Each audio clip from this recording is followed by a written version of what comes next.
as a way of demonstrating a point that they're trying to make about the government and about Canada and about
this Prime Minister is taunting the government of Canada and the Sikh community and is bragging about killing our community members in this country.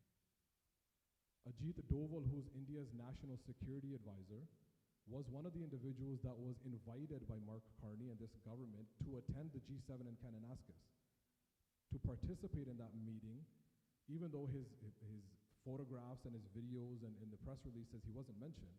Ajit Doval is one of those individuals that was in the room shaking hands with the Prime Minister. Ajit Doval is an individual who's been involved in extrajudicial killings since the 80s. And he's somebody just a few years ago, speaking to a police academy graduation class, talked about this idea that civil society is the new frontier of warfare. So these are the individuals that our government has been meeting in back rooms, participating in photo ops, and has been shaking hands with. I think that brings us to why we're here today and why we had to organize these town halls in the first place. It's because of this trust deficit between the community and the government. Because of the lack of public accountability and the lack of transparency.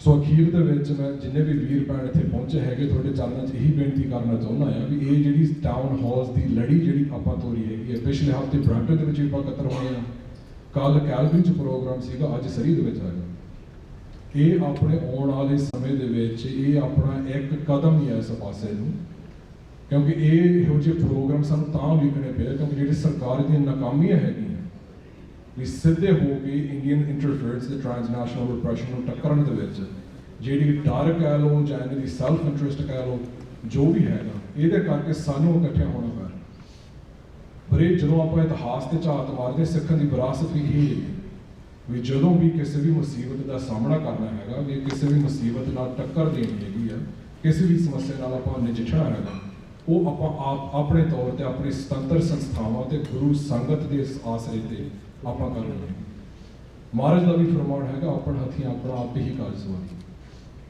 ਜਦੋਂ ਆਪਾਂ ਡਿਸਇਨਫੋਰਮੇਸ਼ਨ ਦੀ ਗੱਲ ਕਰਦੇ ਇਸ ਸਰਕਾਰ ਨੇ ਡਿਸਇਨਫੋਰਮੇਸ਼ਨ ਨੂੰ ਰੋਕਣ ਵਾਸਤੇ ਉਹਨੂੰ ਟਕਰਾਉਣ ਵਾਸਤੇ ਇਹਨਾਂ ਨੇ ਕੁਝ ਨਹੀਂ ਕੀਤਾ।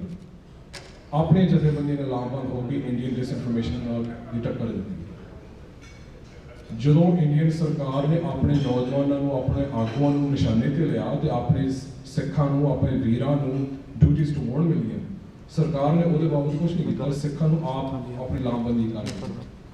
ਸੋ ਉਸੇ ਤਰੀਕੇ ਦੇ ਨਾਲ ਇਹ ਜਿਹੜੇ ਟਾਊਨ ਹਾਲ ਮੀਟਿੰਗ ਹੈਗੀ ਹੈ, ਇੱਕ ਆਪਣੀ ਇਹ ਜਿਹੜੀ ਅਗਲੀ ਕਵਾਇਦ ਸਿੱਖਾਂ ਦੀ ਹੋਣੀ ਆ, ਜਿਹਦੇ ਵਿੱਚ ਜਿੰਨੀਆਂ ਵੀ ਕੈਨੇਡਾ ਦੀਆਂ ਪ੍ਰਮੁੱਖ ਜਥੇਬੰਦੀਆਂ ਹੈਗੀਆਂ ਇਕਜੁੱਟ ਹੋ ਕੇ ਇੱਕ ਤਰੀਕੇ ਦੇ ਨਾਲ ਇਕੱਠਿਆਂ ਹੋ ਕੇ ਸਾਂਝੀ ਰਣਨੀਤੀ ਘੜਨ ਵਾਸਤੇ ਇਹ ਇੱਕ ਆਪਣਾ ਉਪਰਾਲਾ ਹੈ ਵੀ ਜਿਹੜੇ ਇਹ ਸਰਕਾਰ ਦੇ ਨੁਮਾਇੰਦੇ ਅੱਜ ਇਸ ਟੇਬਲ ਤੇ ਬੈਠੇ ਹੈਗੇ ਆ, ਸੰਗਤ ਦੇ ਸਾਹਮਣੇ ਪਾਰਦਰਸ਼ਤਾ ਦੇ ਨਾਲ ਆਪਾਂ ਇਹਨਾਂ ਦੀ ਜਵਾਬਦੇਹੀ ਲੈਣੀ ਹੈ। ਆਪਾਂ ਨਿਰਭਰ ਇਹਨਾਂ ਤੇ ਬਿਲਕੁਲ ਨਹੀਂ ਹੈਗੇ, ਪਰ ਜਵਾਬਦੇਹੀ ਆਪਾਂ ਜ਼ਰੂਰ ਲੈਣੀ ਆ ਤੇ ਇਸ ਤੋਂ ਬਾਅਦ ਆਪਾਂ ਸਾਂਝੇ ਰੂਪ ਦੇ ਵਿੱਚ ਸੰਗਤ ਨੇ ਜੋ ਅਗਲਾ ਫੈਸਲਾ ਲੈਣਾ ਹੈਗਾ ਇਸ ਤੋਂ ਬਾਅਦ ਉਹ ਲਿਖਿਆ ਜਾਊਗਾ। ਸੋ ਇੰਨੀਆਂ ਬੇਨਤੀਆਂ ਪ੍ਰਵਾਨ ਕਰਿਓ। ਵਾਹਿਗੁਰੂ ਜੀ ਕਾ ਖਾਲਸਾ, ਵਾਹਿਗੁਰੂ ਜੀ ਕੀ ਫਤਿਹ।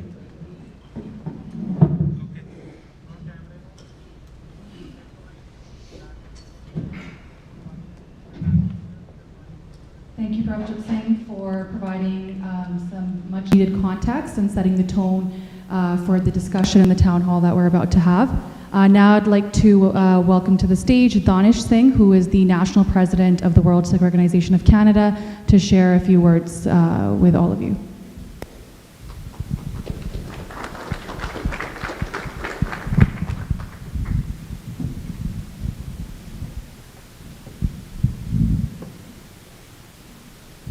Vaheguru Ji Ka Khalsa, Vaheguru Ji Ki Fateh.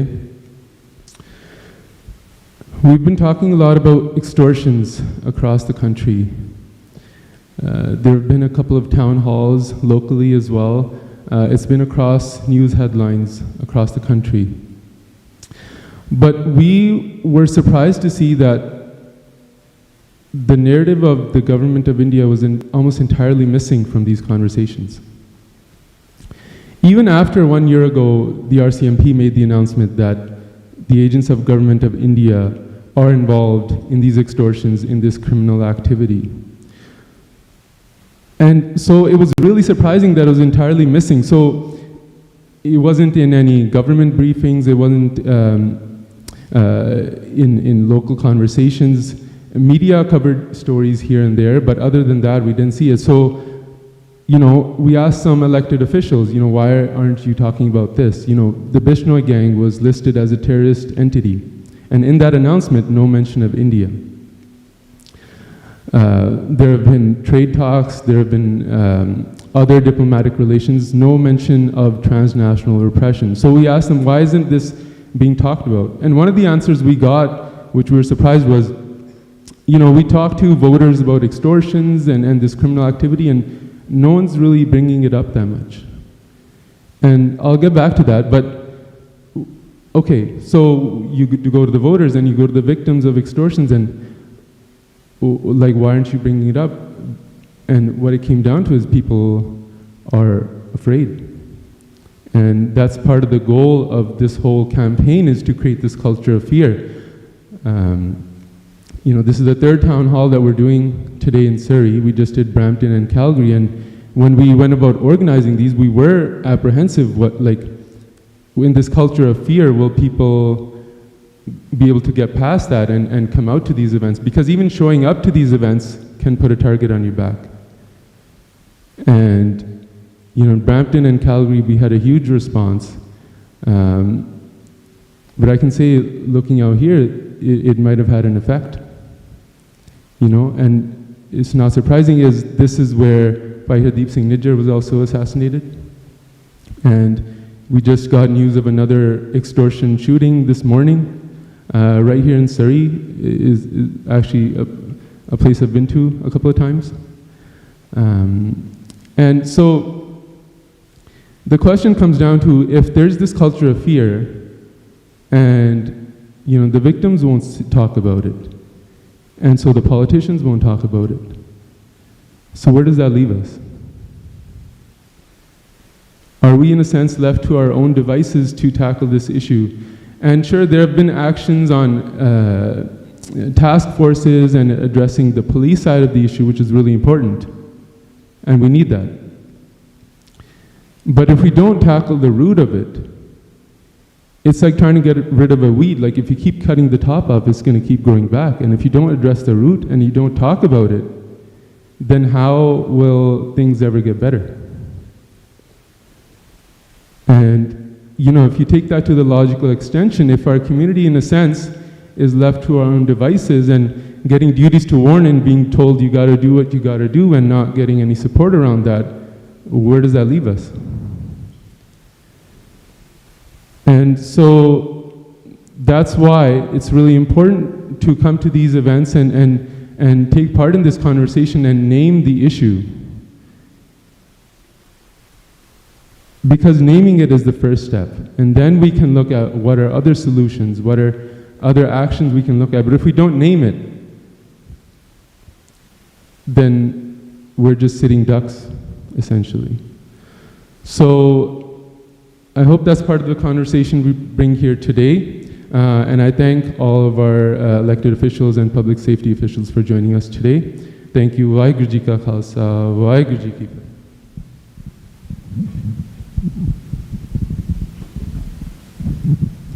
Thank you, Danish Singh, for sharing your remarks. Now I would like to call onto stage Maninder Singh, spokesperson for the BC Gurdwara Council, to share a few of his thoughts, and then we will begin with the moderated panel because I know a few of the elected representatives do have to head out soon.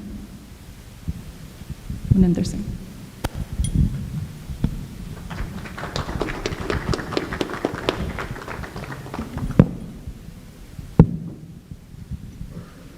Vaheguru Ji Ka Khalsa, Vaheguru Ji Ki Fateh Ji. I actually was going to make some comments in English, but I think I'm going to actually speak a little bit in Punjabi, just to make sure that I speak to the individuals in the room that are actually suffering, that are actually not here today, and they can actually hear from home right now, watching this live or in the future. We had dozens of people actually over the last 48 hours that have actually said that they want to come, they just can't bring themselves to come, that they're afraid. Most of these people are businessmen. We have many members of the Sikh community leadership. We have Gurdwaras here, from Guru Nanak Sikh Gurdwara to Gurdwara Sahib Singh Sabha to Dukh Nivaran Gurdwara Sahib to the Smesh Darbar. We have a lot of our Gurdwara Sahibs that are here, Sikh organization representation that is here, but we have a lot of members of our community that are not here. And this forum is actually to be a voice for them then. So I do want to speak a little bit in Punjabi because I think it's actually worthwhile for us to have that communication go out as well. So ਜਿਹੜੀ ਆਪਣੀ ਇੱਥੇ ਅੱਜ ਗੱਲ ਜਿਹੜੀ ਹੈ, ਇਹ ਗੱਲ ਜਿਹੜੀ ਹੈ ਸਿਰਫ ਇੱਥੇ ਤੱਕ ਸੀਮਤ ਨਹੀਂ ਹੈਗੀ ਕਿ ਐਕਸਟੋਰਸ਼ਨਸ ਹੋ ਰਹੇ ਆ, ਫਰੌਤੀਆਂ ਜਿਹੜੀਆਂ ਉਹ ਆ ਰਹੀਆਂ ਆ, ਧਮਕੀਆਂ ਜਿਹੜੀਆਂ ਆ ਰਹੀਆਂ ਆ, there's coercion going on. ਇਹ ਗੱਲ ਜਿਹੜੀ ਹੈ, ਇਹਦੀ ਜਿਹੜੀ ਤਾਰ ਜੁੜਦੀ ਆ, ਇਹ ਭਾਈ ਹਰਦੀਪ ਸਿੰਘ ਨਿੱਜਰ ਦੀ ਸ਼ਹੀਦੀ ਤੱਕ ਜੇ ਅਸੀਂ ਜਾਣਾ ਹੈ, ਉਸ ਤੋਂ ਪਹਿਲਾਂ ਜਿਹੜੀ ਗੱਲ ਮੈਨੂੰ ਪਤਾ ਆ ਤੇ ਹੋਰਾਂ ਨੂੰ ਮੇਰੇ ਤੋਂ ਇਸ ਗੱਲ ਦੇ ਉੱਤੇ ਵੀ ਜ਼ਿਆਦਾ ਪਤਾ ਹੋਊਗਾ ਕਿ ਭਾਜੀ ਹਰਦੀਪ ਸਿੰਘ ਨੂੰ 2016-17 ਤੋਂ ਲੈ ਕੇ ਧਮਕੀਆਂ ਜਿਹੜੀਆਂ ਆ ਫੋਰਨ ਨੈਸ਼ਨਲਸ ਇੰਡੀਅਨ ਸਟੇਟ ਵੱਲੋਂ ਉਹ ਆ ਰਹੀਆਂ ਸੀ। ਇਹ ਗੱਲ ਜਿਹੜੀ ਆ ਆਲਮੋਸਟ ਇੱਕ ਦਹਾਕਾ ਹੋ ਗਿਆ ਹੈ। 2017 ਦੇ ਵਿੱਚ ਨੈਸ਼ਨਲ ਸਿਕਿਉਰਿਟੀ ਜਿਹੜੀ ਕੈਨੇਡਾ ਦੇ ਵਿੱਚ ਆ, ਉਹਨਾਂ ਨੇ ਇੱਕ ਰਿਪੋਰਟ ਜਿਹੜੀ ਆ ਉਸ ਟਾਈਮ 'ਤੇ ਪ੍ਰਾਈਮ ਮਿਨਿਸਟਰ ਟਰੂਡੋ ਦੀ ਸਰਕਾਰ ਨੂੰ ਪੇਸ਼ ਕੀਤੀ ਸੀ ਕਿ ਵੈਨਕੂਵਰ ਦੇ ਵਿੱਚ ਨਾਂ ਲੈ ਕੇ ਆਪਾਂ ਗੱਲ ਕਰਨੀ ਆ, ਨਾਂ ਲੈ ਕੇ ਜਿਹੜੇ ਬੰਦੇ ਇੱਥੇ ਸੀਗੇ ਉਸ ਟਾਈਮ 'ਤੇ ਜਿਹੜੇ ਇੰਡੀਅਨ ਕੌਂਸਲਰ ਅਫੀਸ਼ੀਅਲ ਸੀਗੇ, ਪ੍ਰਾਈਮਰੀਲੀ ਬੰਦਾ ਇੱਥੇ ਅਮਰਜੀਤ ਸੀਗਾ ਜਿਹੜਾ ਹੁਣ ਇੱਥੇ ਹੈ ਨਹੀਂ, ਕਿ ਉਹਦੇ ਰਾਹੀਂ ਇੱਕ ਨੈਕਸਸ ਆਫ ਆਪਰੇਟਿਵਸ ਜਿਹੜੇ ਆ ਵੈਨਕੂਵਰ ਦੇ ਵਿੱਚ ਪੈਦਾ ਕੀਤਾ ਜਾ ਰਿਹਾ ਕੌਂਸਲਰ ਅਫੀਸ਼ੀਅਲਸ ਵੱਲੋਂ, ਜਿਹੜਾ ਕਿ ਜਿਹੜੇ ਸਿੱਖਾਂ ਦੀ ਕਮਿਊਨਿਟੀ ਦੇ ਉੱਤੇ ਸਪਾਈ ਕਰ ਰਹੇ ਆ, ਇਨਫੋਰਮੇਸ਼ਨ ਕਲੈਕਟ ਕਰ ਰਹੇ ਆ। ਇਹ ਨੈਕਸਸ ਜਿਹੜਾ ਆ 2017 ਦਾ ਚੱਲ ਰਿਹਾ, ਇਹ ਆਪ ਕੈਨੇਡੀਅਨ ਗਵਰਨਮੈਂਟ ਦੀ ਰਿਪੋਰਟਸ ਦੇ ਵਿੱਚ ਇਹ ਗੱਲਾਂ ਆਈਆਂ, ਫੋਰਨ ਇੰਟਰਫੇਰੈਂਸ ਕਮਿਸ਼ਨ ਦੇ ਵਿੱਚ ਇਹ ਸਭ ਕੁਝ ਜਿਹੜਾ ਆ ਬਾਹਰ ਆਇਆ। ਉਹਨਾਂ ਨੇ ਇਹ ਪੇਸ਼ਕਸ਼ ਜਿਹੜੀ ਆ ਪ੍ਰਾਈਮ ਮਿਨਿਸਟਰ ਦੇ ਆਫਿਸ ਨੂੰ ਤੇ ਇਹ ਸਭ ਕੁਝ ਦੇ ਦਿੱਤਾ। ਉੱਥੋਂ ਇਹ ਉਹਨਾਂ ਦਾ ਆਰਡਰ ਆਇਆ ਸੀਗਾ ਕਿ ਤੁਸੀਂ ਕੁਝ ਨਹੀਂ ਕਰਨਾ ਹਾਲ ਦੀ ਘੜੀ। ਫੈਬਰੂਰੀ 2018 ਦੇ ਵਿੱਚ ਪ੍ਰਾਈਮ ਮਿਨਿਸਟਰ ਟਰੂਡੋ ਨੇ ਇੰਡੀਆ ਨੂੰ ਜਾਣਾ ਹੈ ਅਤੇ ਇਹ ਗੱਲ ਜਿਹੜੀ ਆ ਹਾਲੇ ਇਹਨੂੰ ਪਾਰਕ ਕਰ ਲਓ, ਫਿਰ ਤੇ ਆਪਾਂ ਅੱਗੇ ਸਟੈਪਸ ਗਾਂਹ ਲਵਾਂਗੇ। ਮੈਂ ਗੱਲ ਸ਼ੋਰਟ ਦੇ ਵਿੱਚ ਕਰਦਾ ਹਾਂ। ਉਸ ਟਾਈਮ ਦੇ ਉੱਤੇ ਜੇ ਸੁਰੱਖਿਅਤ ਏਜੰਸੀਜ਼ ਲਾਅ ਇਨਫੋਰਸਮੈਂਟ ਨੂੰ ਖੁੱਲ੍ਹ ਦਿੱਤੀ ਜਾਂਦੀ ਕਿ ਤੁਸੀਂ ਆਪਣਾ ਕੰਮ ਕਰੋ, ਕਿ ਜਿਹੜਾ ਵੀ ਕੈਨੇਡਾ ਦੀ ਸੋਵਰਨਟੀ ਨੂੰ ਅੰਡਰਮਾਈਨ ਕਰ ਰਿਹਾ ਆ, ਜਿਹੜਾ ਸਿੱਖਾਂ ਨੂੰ ਨਿਸ਼ਾਨਾ ਬਣਾ ਰਿਹਾ ਆ, ਉਹਨਾਂ ਦਾ ਨੈਕਸਸ ਤੁਸੀਂ ਭੰਗ ਕਰੋ ਅਤੇ ਉਹ ਬੰਦਿਆਂ ਨੂੰ ਫੌਰਨ ਇਸ ਦੇਸ਼ ਤੋਂ ਬਾਹਰ ਕੱਢੋ। ਉਹ ਨਹੀਂ ਹੋਇਆ। ਇਹ ਗੱਲ ਜਿਹੜੀ ਬਹੁਤ ਜ਼ਰੂਰੀ ਹੈ ਸਾਡੇ ਲਈ ਅੰਡਰਸਟੈਂਡ ਕਰਨ ਲਈ ਕਿ ਇਹ ਕੋਈ 1-2 ਸਾਲ ਦੀ ਜਿਹੜੀ ਇਹ ਨਹੀਂ ਚੱਲ ਰਿਹਾ, ਇਹ ਦਹਾਕਿਆਂ ਦੀ ਗੱਲ ਆ। 1980s ਦੇ ਵਿੱਚ 87, 88, 89 ਦੇ ਵਿੱਚ ਇੰਡੀਅਨ ਡਿਪਲੋਮੈਟਸ ਕੈਨੇਡਾ ਤੋਂ ਐਕਸਪੈਲ ਕੀਤੇ ਗਏ, ਇਹ ਕੋਈ ਨਵੀਂ ਗੱਲ ਨਹੀਂ ਹੈਗੀ। ਵੀ ਸ਼ੁਡ ਆਲ ਰਿਮੈਂਬਰ, ਸਾਡੇ ਇੱਥੇ ਬਜ਼ੁਰਗ ਬੈਠੇ ਆ ਜਿਹੜੇ ਉੱਥੇ ਉਸ ਟਾਈਮ ਦੇ ਉੱਤੇ ਉਹਨਾਂ ਨੂੰ ਇਹ ਸਾਰੀਆਂ ਗੱਲਾਂ ਦਾ ਪਤਾ ਹੈ। So this is nothing new. In the 80s, we had Indian government officials that were in consular offices here that were expelled from Canada as well. 40 years later, we're seeing the exact same thing happening again, except this time it's with the extreme violence. So what we're experiencing right now is a complete shift in what we saw as policy almost 2 years ago, and a 180 to this normalization of relations with India, with this, what I'm going to refer to as lip service, that these conversations are happening behind closed doors with Indian officials around law enforcement issues.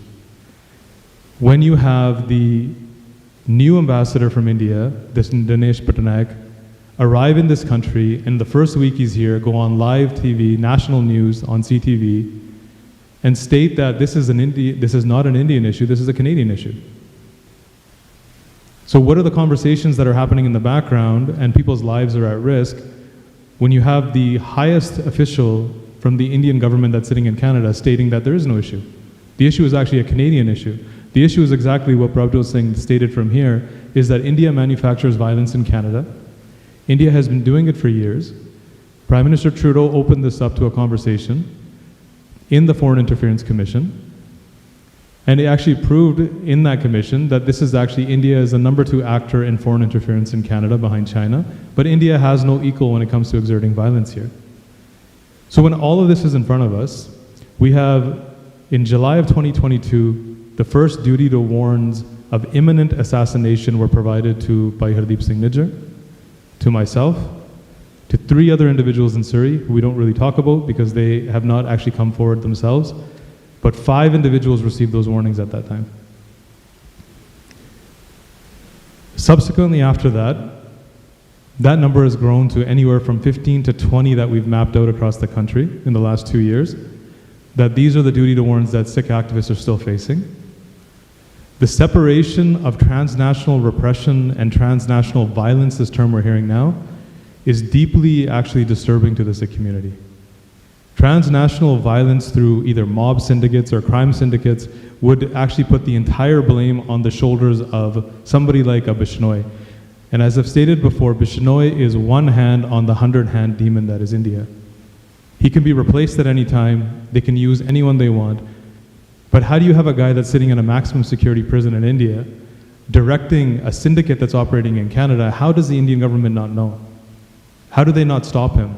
The only legitimate answer is that they're hand in hand in this operation. This is a monster that they've created that needs to feed. And we've had people come to us and say that, well, why are they not only attacking the Sikh community, they're attacking the Hindu community? We've stated this before, they absolutely are. Because when they do the political will of India, they get a tap on the shoulder and they carry out an assassination or another, or they'll attempt another.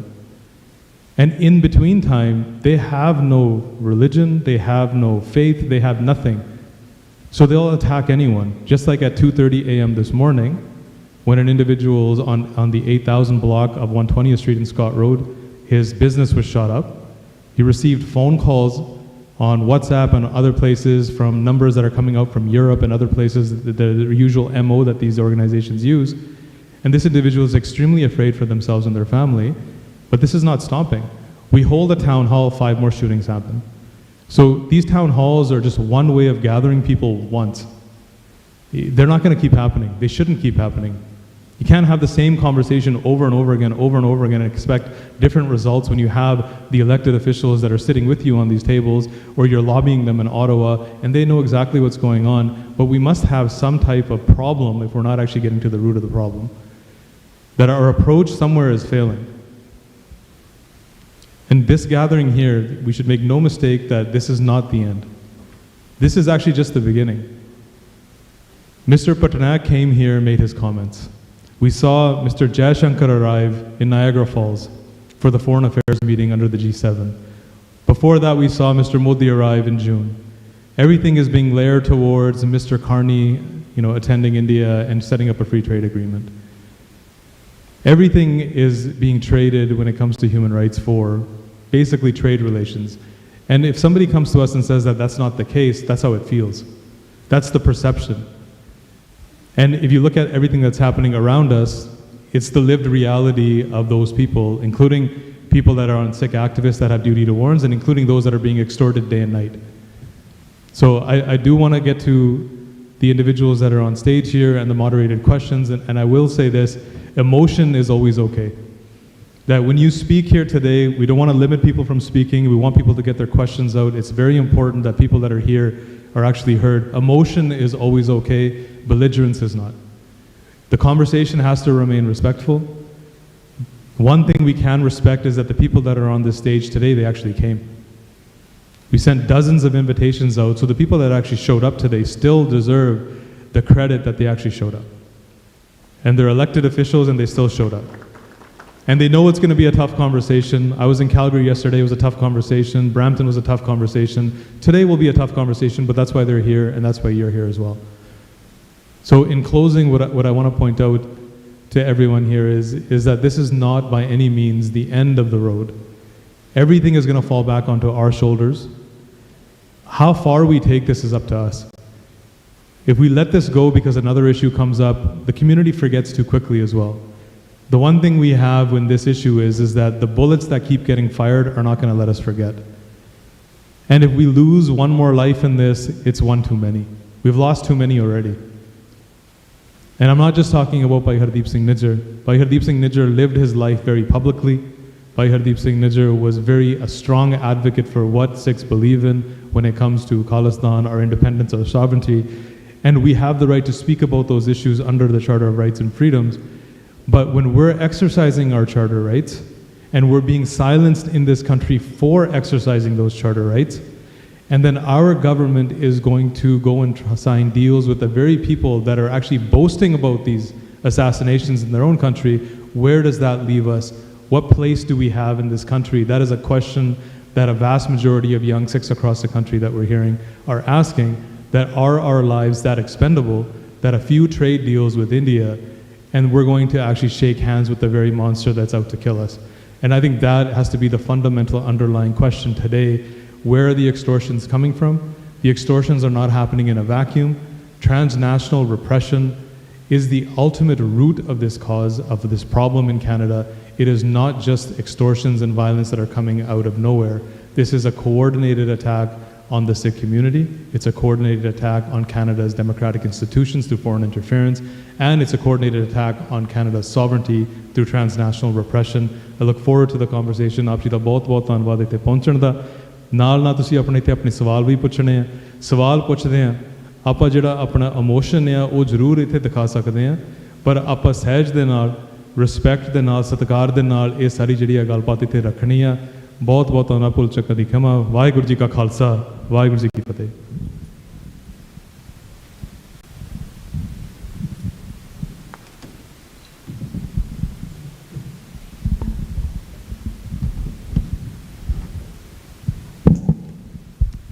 Thank you so much, Maninder Singh, and for laying out a few of those questions at the end there, which we hope to get some clarity on once we start the moderated panel discussion now.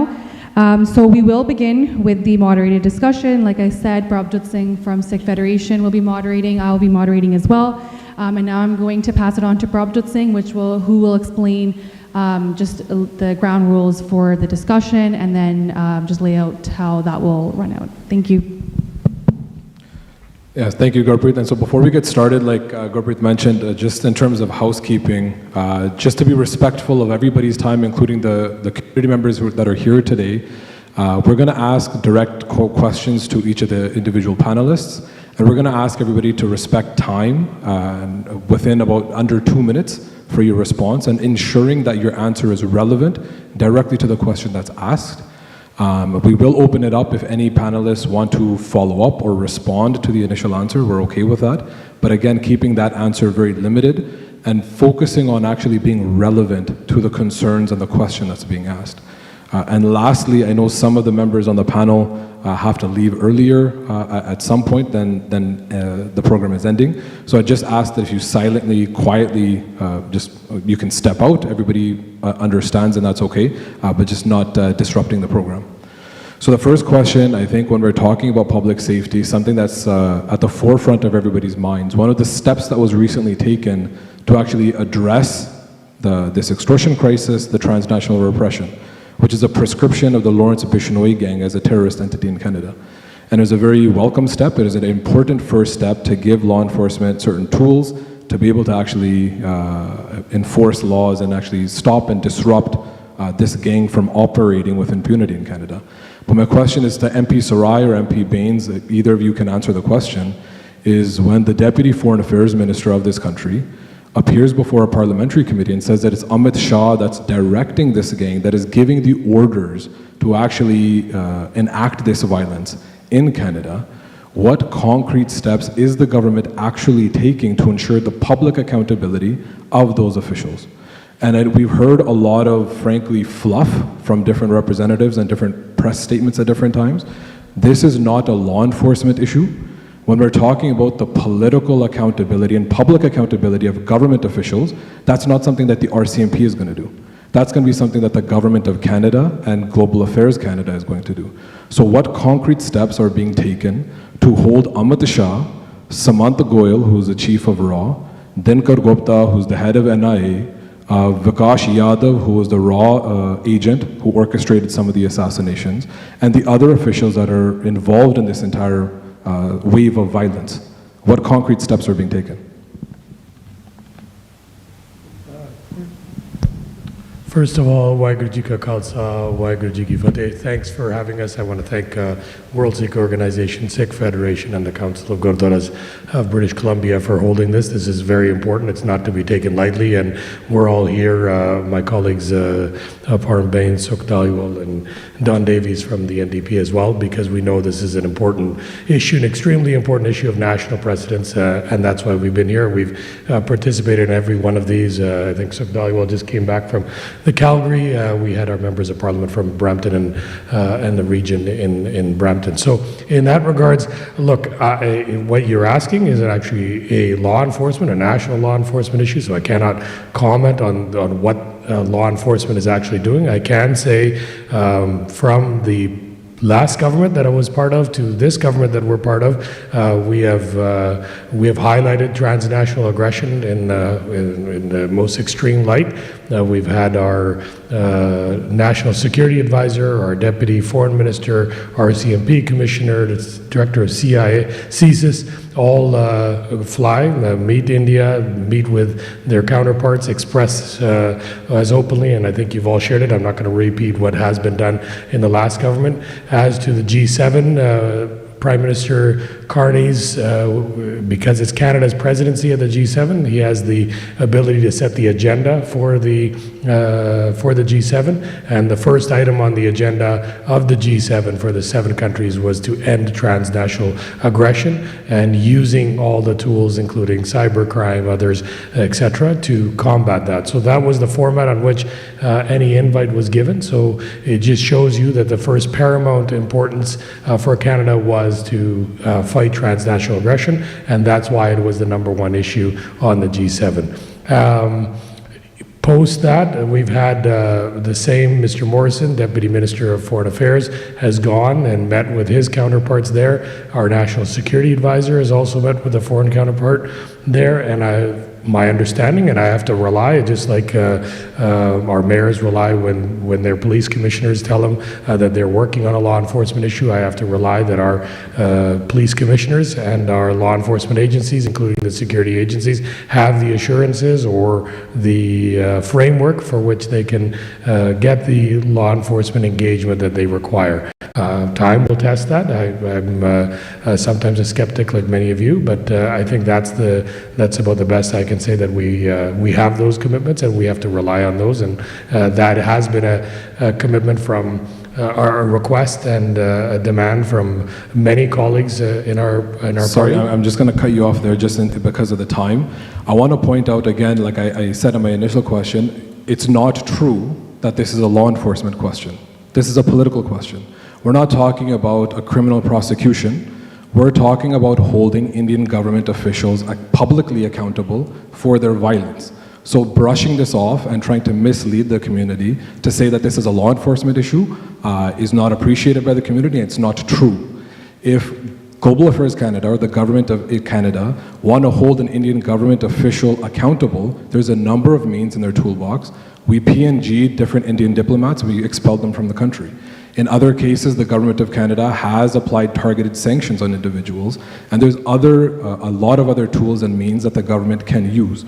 So from your answer, is it fair to say that the government is not committed to holding those individuals to account or not? Will we apply targeted sanctions on Amit Shah or not? I'm not the foreign minister, so I can't answer on that question. What you asked is what enforcement measures against those were. You didn't ask in political, but I'll answer in the political I side. said public accountability. So now you've asked public accountability. That was the initial original question. I apologize if I misunderstood your question. I'm just telling you that the law enforcement part is within law enforcement. The public accountability, I think we've had a commission on it. We've had the commission come out with its report. We have many measures coming out of those, including a foreign registry, which we expect imminently to be in place. We've had several legislations that are in place that are at first, second, or third reading, and we'll continue to do those. There's also, I think, the outcome of Hardeep Singh Nijjar's, the accused in his trial, to see what those come, and I think there will be action accordingly after that evidence is unveiled. So in terms of that response, there's no concrete measures at this time to actually hold those Indian government officials publicly accountable.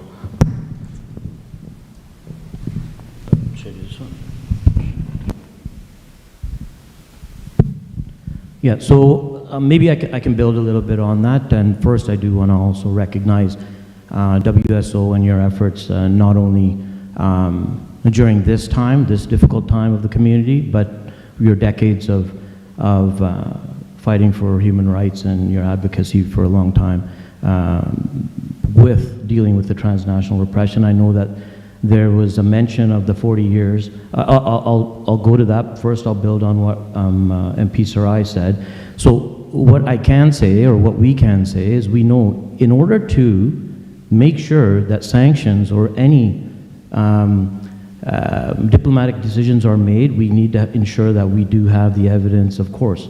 So I know that what we see in the reports and what you've seen in reports or CSIS intelligence reports can lead to investigations of a person that then can transcend down to whoever can make the decision of putting a sanction on not only a person or a country, and there's a process that we have to go through that. So when we talk about and I can say publicly, the Senior Deputy Commissioner Larkin has also mentioned that the relationship right now, having investigative dialogue between the two nations right now is better.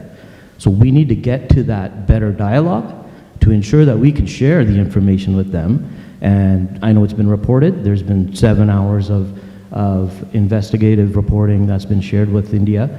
And with that, what the outcome of those investigations, that dialogue that happens, we can maybe get to that.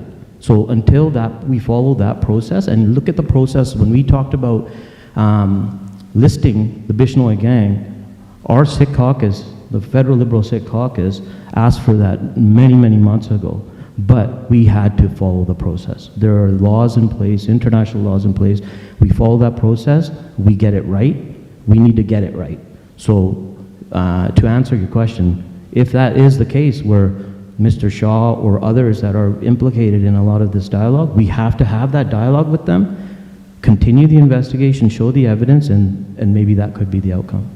Yeah, so again, I just want to clarify that the prescription of the Bishnoi gang is a political decision made by the Minister of Public Safety. But I take your point, and we'll move on to the next question. The next question will be for Don Davies. The next question will be for Don Davies, Member of Parliament for the NDP, because I know that he does have to leave. The former leader of your party, Jagmeet Singh, himself faced personal threats to his life and required armed protection as a result. And we saw in the media that there were reports that he was under surveillance by the Bishnoi gang, who had been personally targeting him. So given that very direct experience with transnational repression and organized criminal threats, how is your party prioritizing this issue, and what concrete strategies is the NDP advancing to address this? Well, thank you. Vaheguru Ji Ka Khalsa, Vaheguru Ji Ki Fateh. Thank you as well. I want to, on behalf of our party, thank the organizers for this very important town hall. And I want to thank all of you for being here, because I think in the face of repression, the very first important thing to do is to stand up. You know, I think one thing that is in common from all of us up here, I think in Parliament, is that it is absolutely appallingly unacceptable for any Canadian in this country to face threats, extortion, repression, or any kind of pressure from any outside government for expressing their opinions, for exercising their democratic rights, for living their lives here. I was in the House of Commons the day that Prime Minister Trudeau came and announced that there was credible evidence, he said, linking the Indian government to the assassination of Mr. Nijar. I've been in Parliament, I'm in my 18th year. I have never been in that situation before. That is a very unprecedented situation. So I have to believe that that was a very credibly backed up issue. So I think really, and then as you point out, our own leader has been victimized, and I think what you've seen in the press is only a little bit of the repression that Jagmeet Singh had to take as the very first Sikh leader, the very first leader that's non-Caucasian in this country of any national federal party. But I think the real question that I'm hearing today is, are we striking the right political response? And I would respectfully argue we're not. I think that we need a stronger position on a political basis. You know, we've put sanctions on people from Iran, sanctions on people from China, from, I think, Venezuela, from Russia, and I think there's enough credible evidence to start applying sanctions to people from India. I think actions speak louder than words. Our party, with great respect, was the party that said that Mr. Modi should not be invited to the G7 this summer. And because I think that human rights cannot be sacrificed on the altar of economics. Canada is a democratic country. We need to protect the right of every single citizen here. And the way to do that is by sending a message to the world, and in this case to the government of India, that the kind of transnational repression, foreign interference, and extortion that may or may not be linked, I think there's credible evidence that it is linked to these other issues, is completely unacceptable, and that there is a diplomatic, economic, and political price to pay if another country is going to misuse its relationship with Canada in order to do that. So I'm in favor of a stronger position with respect to that, to make sure that India and every other country in the world, from China to Russia to Iran to Israel, to the United States for that matter, countries that may try to influence our politics and our citizens here, we're going to stand up for our sovereignty and our democratic rights of citizens. So finally, I would just say that the Foreign Agents Registry, I'm glad to hear that it's imminent, but I think it's been too long. This should have been in place by now. I'm going to ask my colleagues to make it a priority, and it should be the first bill we deal with when we get back to Parliament in February. Thanks.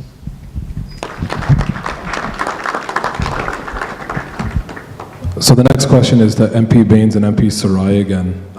Earlier this year, the Privy Council office, in May, I believe it was, prepared a briefing note for the Prime Minister, Mark Carney. And in that briefing note, it was said very, very clearly that Canada would require public accountability measures in order to re-engage with India. And again, we're talking about public accountability measures, not broad, vague statements about transnational repression.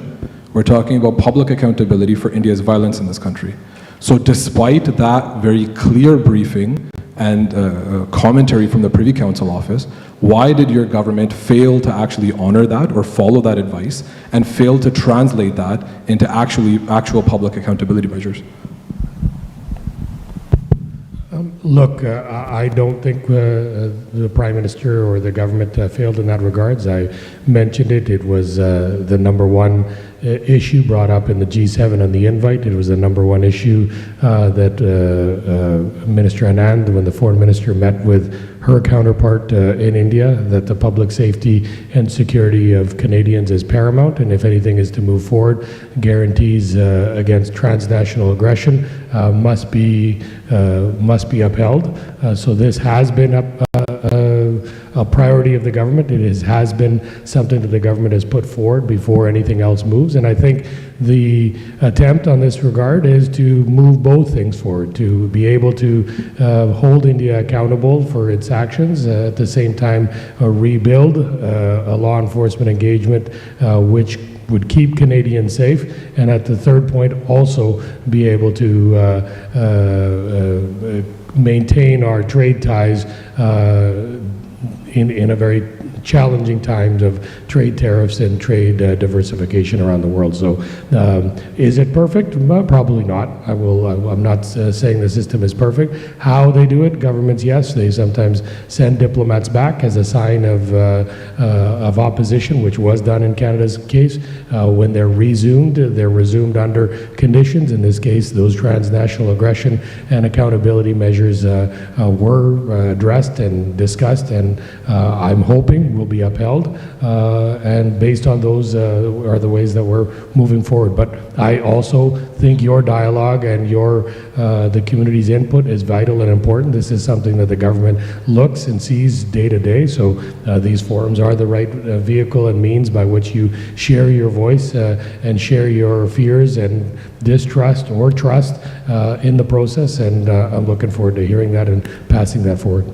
So the language that was used in that briefing was public accountability, not private conversations in a back room. So why haven't any steps been taken for public accountability of Indian officials?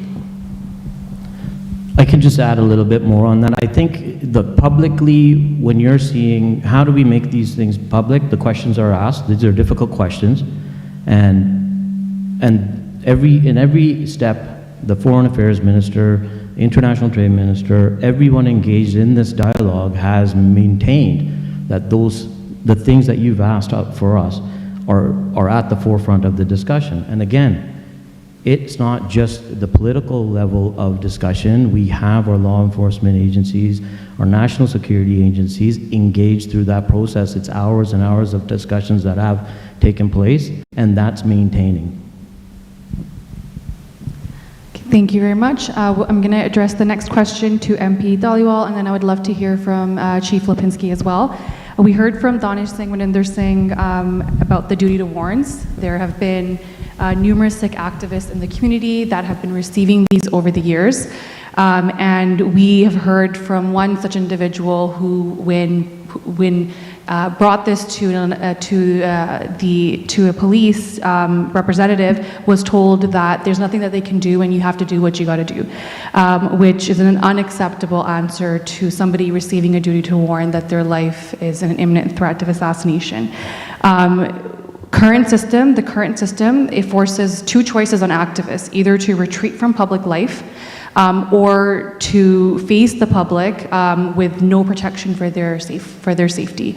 So why are there no supports for Sikh Canadians who receive duty to warn notices, and what steps are being taken to reform it?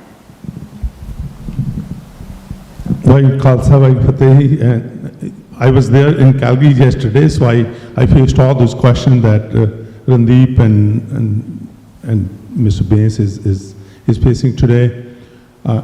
My record is very clear. The easiest job in the parliament is to be the member of the official opposition and the leader of the official opposition. All their duty is to hold the government accountable. The second difficult one, I would say the second easiest one is you go with the party line, you go with your governing party. And the most difficult one is one that you come out and say what is right, whether the government likes it or not likes it.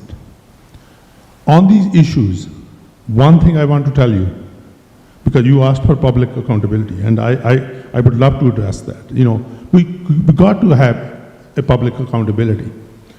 Us as a Sikh caucus, we were unanimous, a liberal caucus, Sikh caucus, we were unanimous that Modi should not be invited here. And secondly, the question you asked, certainly I would say that we should take full responsibility. When we are hearing these things, this is why we as a Sikh caucus got together. I brought a bill forward, M112, to deal with those individuals, that make sure that all these forces that are trying to intervene into Canadian life, they should be expelled, and government should do everything possible in their hands.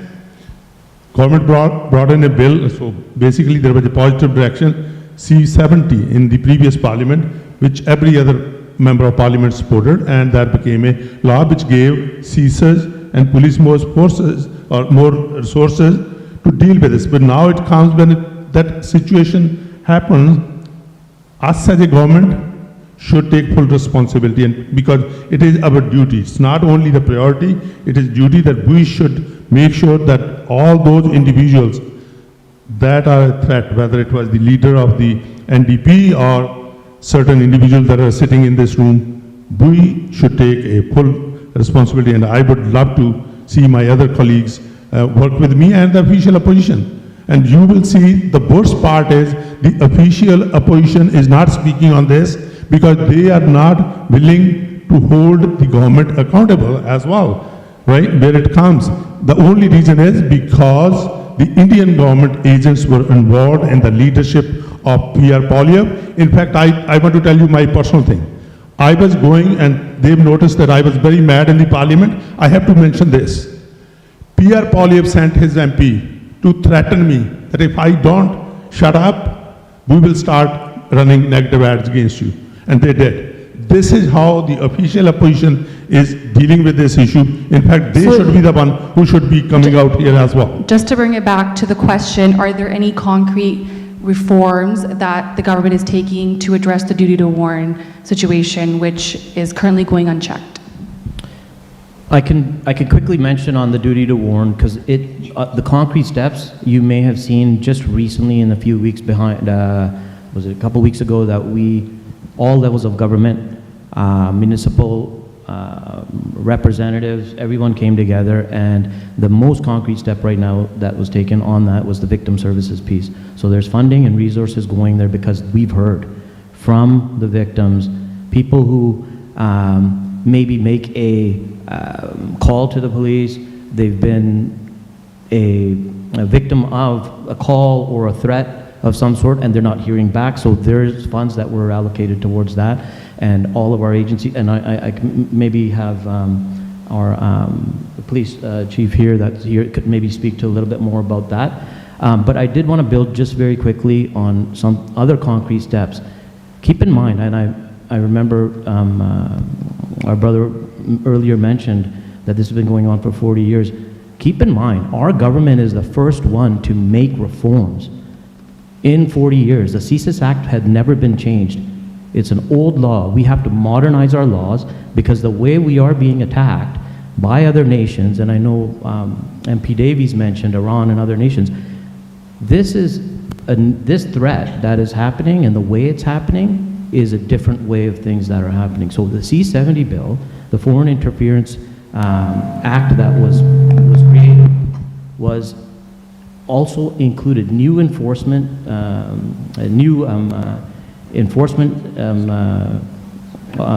offenses that were added to it. I'll very quickly finish this. So new offenses that were added to that. Not only that, resources and tools. What is it?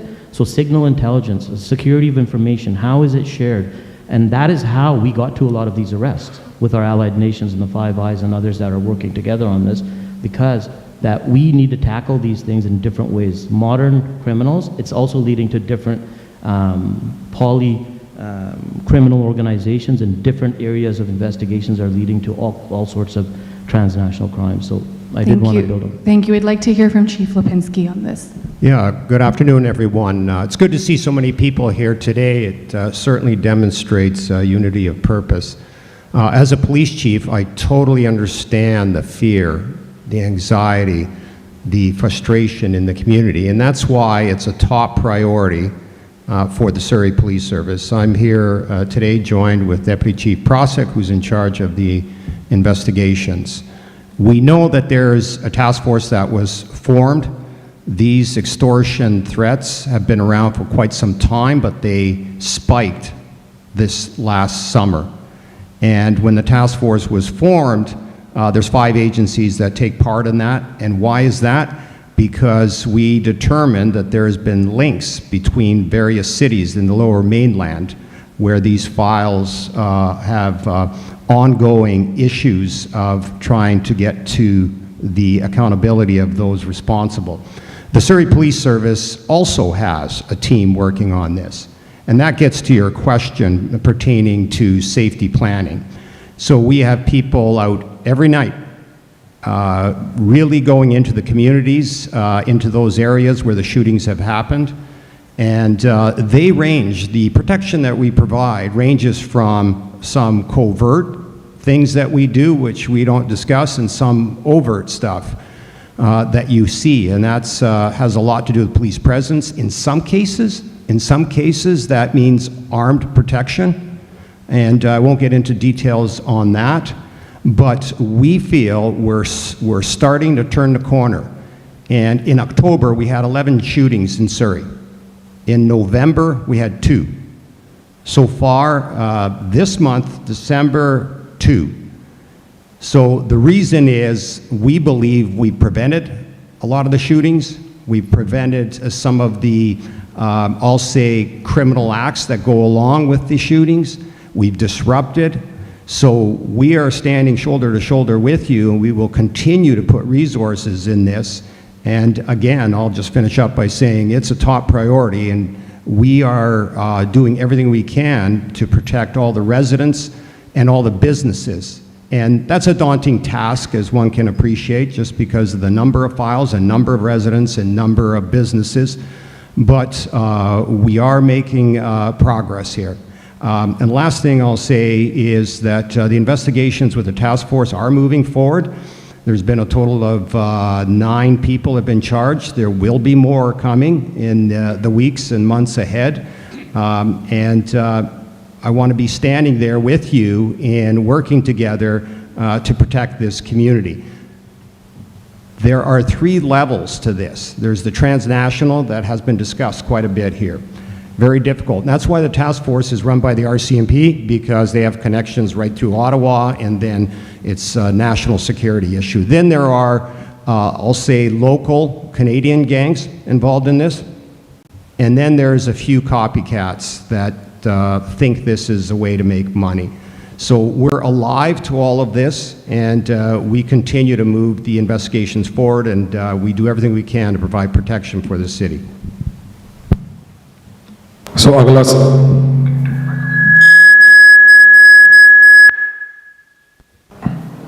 सवाल मैं पंजाबी ते अंग्रेजी दोनों च मैं पूछूंगा।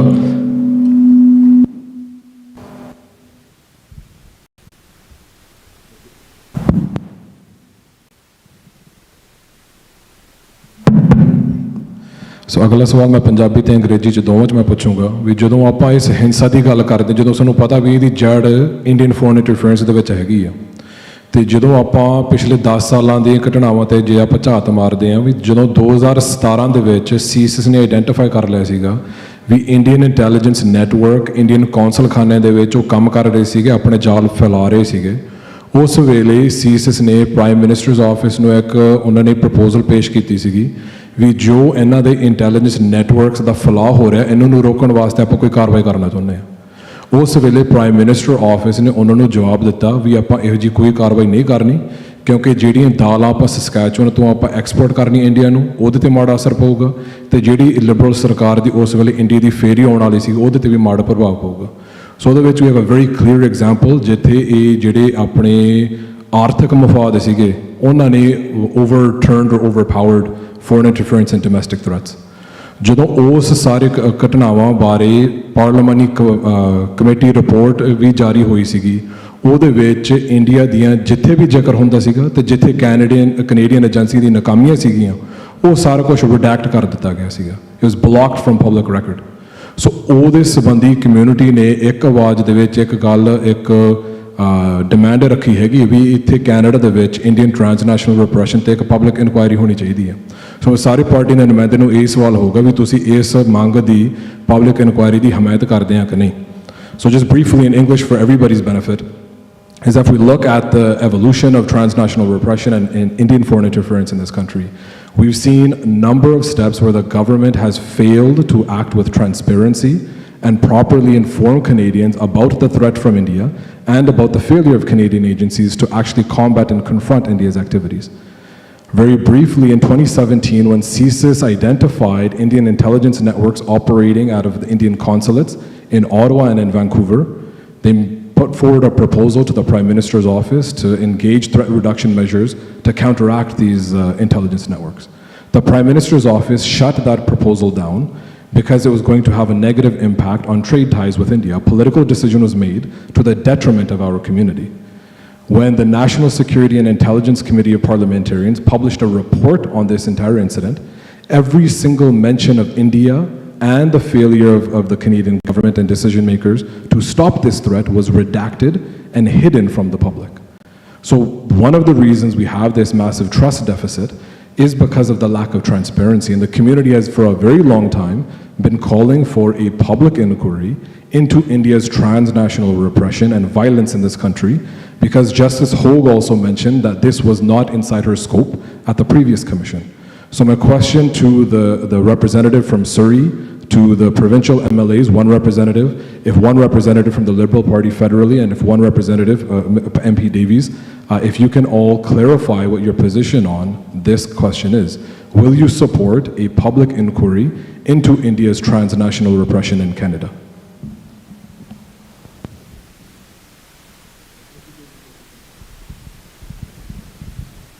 Thank you. Thank you for that question. Can you hear me? Yeah, thanks. Well, I actually was the NDP member of the National Security and Intelligence Committee of Parliamentarians for 5 years, from 2019 to 2024. And I was part of that report that looked into foreign interference and transnational repression. You may remember that originally the Trudeau government referred that matter to the former Governor General, and then that process kind of deteriorated, and then it was referred to our committee. So I had the opportunity of reviewing with colleagues across parties, and I have to tell you that I was disappointed. When we issued our report, we always fight for, at that committee level, for a full report to be released to the public. But it gets sent to the various cabinet ministers and ultimately the Prime Minister's office for redacting. In other words, they take a pen and they cross out things, and sometimes it's for legitimate reasons. It's for issues of national security, or if it might jeopardize an ongoing investigation. But sometimes it's for politics. And in my opinion, I have to be careful about what I say because I'm sworn to secrecy from my actions on that committee. But I will say that I've been very concerned about India's foreign interference in this country for some time. And I think it's been understated. I think it's been understated. And I think that, so I would say yes, I would support a renewed process focusing on this issue. Our NSICOP, as it was called, did really good work in issuing a very comprehensive report on foreign interference and transnational repression in Canada. Actually, it focused on foreign interference, less on transnational repression. I don't think there's been a full comprehensive look at transnational repression, which is I think what we're talking about here. We're not talking about only about trying to influence Canadian politics, which has been going on for many years by many countries. We're talking about that extra step where a foreign government, a foreign country, is threatening citizens, either through violence or through pressure to not exercise their democratic rights. That's happening in the Chinese community, it's happening in the Indian community in Canada, in the South Asian community. So I think, yes, I think it would send a very strong message to the world, maybe particularly to the Indian government, that we're going to open up another study on transnational repression to show how seriously the government is taking it and to make recommendations for how we can stop this and send a message to everybody it will not be tolerated in Canada.